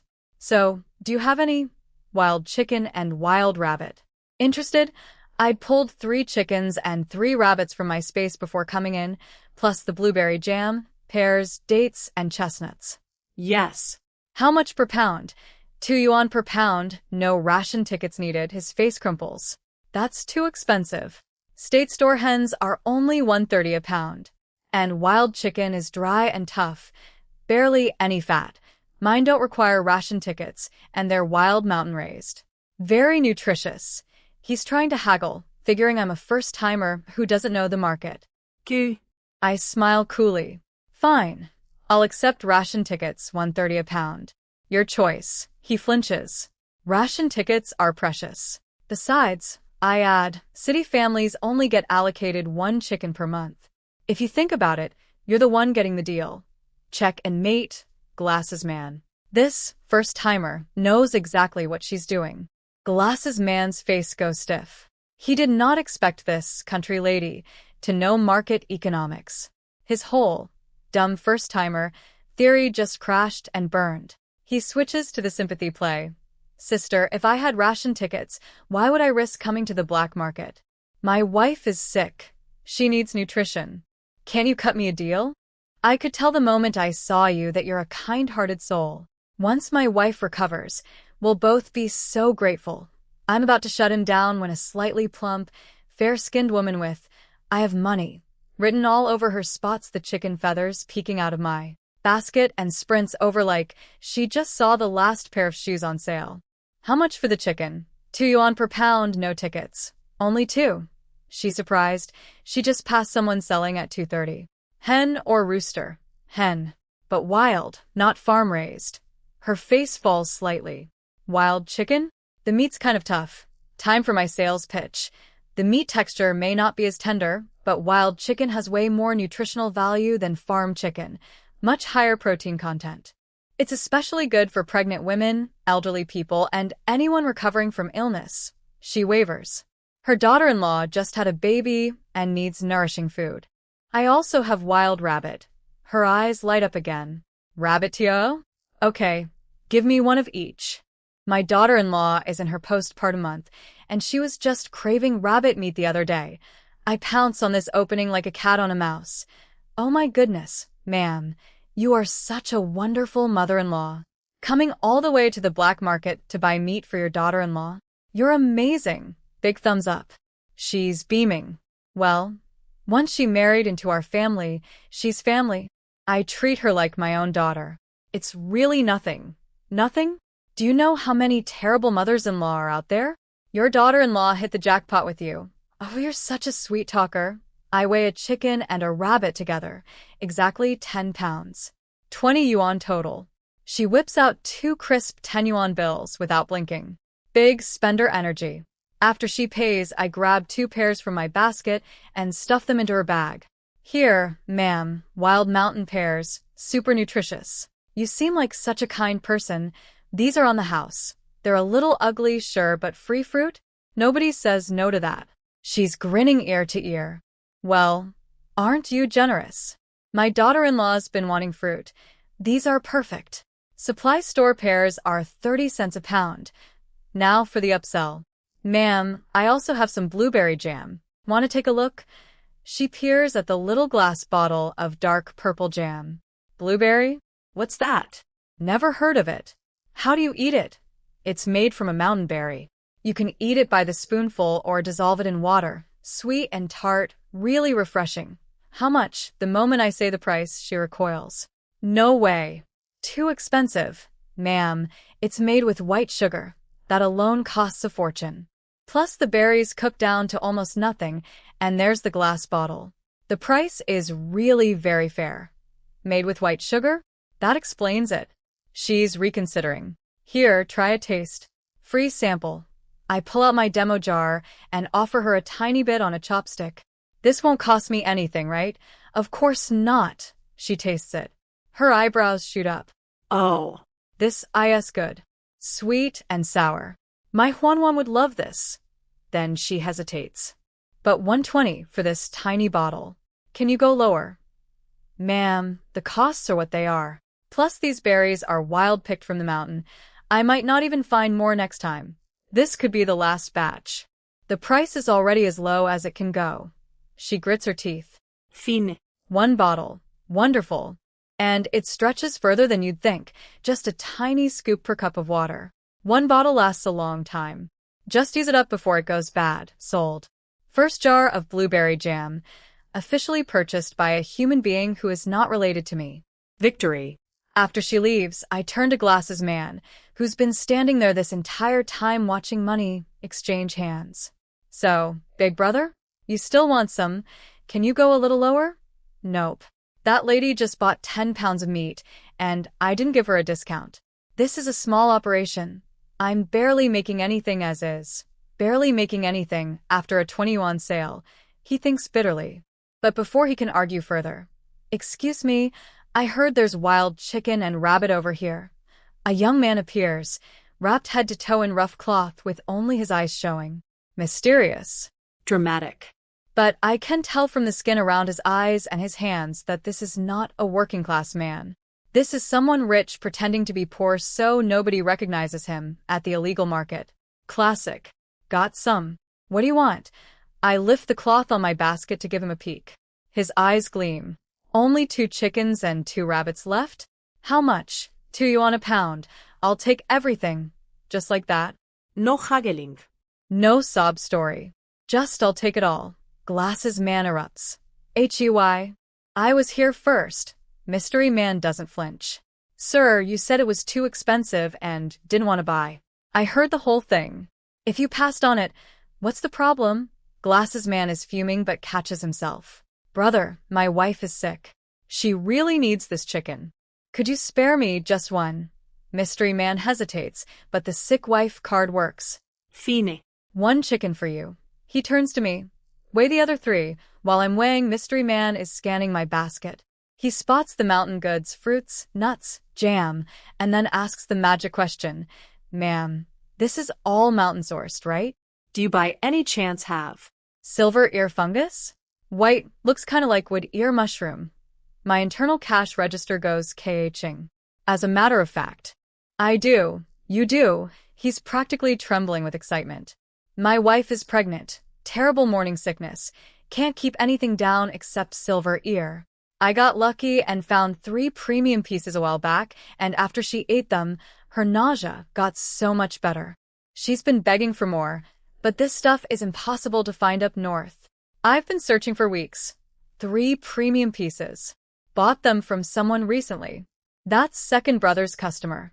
The same guy. The silver ear-obsessed father-to-be, with the pregnant wife. I just stumbled into my repeat customer, without even trying. I wasn't even planning to sell silver ear today, didn't bring any, because who's going to drop that kind of money? But fate just handed me a whale. I pretend to dig around in my basket while mentally reaching into my space, plucking 5 silver ear mushrooms off the regenerating log, and slipping them in. Then I pull them out. Is this what you're looking for? Yes. That's IT.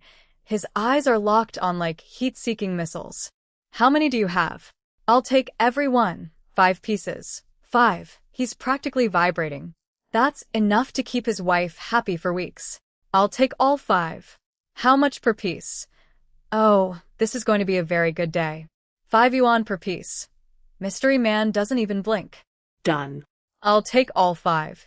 Glasses man's eyes are about to detach from his face. 5 yuan for that? And he's buying 5? Is this man insane? Now it's time for the cross-sell. Hey brother, while you're here, check out this blueberry jam. Sweet and tart, perfect for pregnant women. Blueberry jam? He's surprised. He's actually seen blueberry jam before, at the foreign exchange store, where his wife buys it to put on bread. Expensive imported stuff. But then he sees my label-less glass bottle and puts it together. You made this yourself? Yep. Want a taste? He raises an eyebrow. This lady's got sales skills. He's skeptical because the imported blueberry jam he's tried was too sweet and sticky. But one taste of mine, and his whole face changes. This jam is perfect. Not too sweet, not too sour. The blueberry flavor is rich and intense. It's leagues ahead of the overpriced imported stuff. I promise it's just blueberries and white sugar. Nothing else. Totally safe for pregnant women. Just use it up within a week, and if you have a fridge, keep it cold. How much per bottle? 120. He nods. At the foreign exchange store, the same size bottle costs 3 yuan and requires special currency coupons. 120 with no tickets? That's a steal. I'll take everything you've got. Everything? My eyes light up like fireworks season. This man is a gold mine. 19 bottles. Let me do the math on this beautiful, beautiful transaction. 1 chicken plus 2 rabbits equals 14 pounds equals 28 yuan. 5 silver ears equals 25 yuan. 19 bottles of jam equals 22 yuan 80 cents. Grand total, 75 yuan and 8 cents. Let's round down. 75 even. He counts out 10 big bills without a moment's hesitation. Glasses man is standing 3 feet away, salivating. Not at the food, at the money. Since you bought so much here on the house, I grab handfuls of chestnuts and a few pears and stuff them into his bag. Thanks, ma'am. He's in a great mood. His wife is getting her silver ear and a bonus snack pack. 75 yuan. In one transaction. My family earns maybe 10 yuan a year from farming. I just made 7 years of farm income in 15 minutes. Now back to Glass's man, who's been hovering this entire time. All right, big brother, let me weigh your chicken. 5 pounds exactly, 10 yuan. It doesn't haggle this time. He's terrified someone else will swoop in and take his chicken too. Fine, but. Can you throw in some chestnuts and pears? Like you did for that other guy? 1 pear. Come on, sister, give me a few more pears and some chestnuts. Your husband bought my wife a whole, that other guy got way more freebies. Besides, this stuff is from the mountain. It's free for you. The nerve on this man. I give him a flat stare. You know what? Forget the chicken. I'm not selling to you. Wait, what? No. Full panic mode. Okay. Fine. Just the 1 pear then. No pear. You had your chance and got greedy. It's just the chicken now. Take it or leave it. But we had a deal. We had nothing. I offered you 1 pear. You demanded more. Now I'm offering you 0 pears. 1 chicken, 10 yuan. Yes or no? He's turning colors like a mood ring, but the fear of losing his only chicken wins out. He grudgingly hands over a 10 yuan bill, probably kicking himself into next week for being greedy. Let this be a lesson. Don't try to out-hustle the hustler. After that, I sell a couple pounds of chestnuts to other buyers.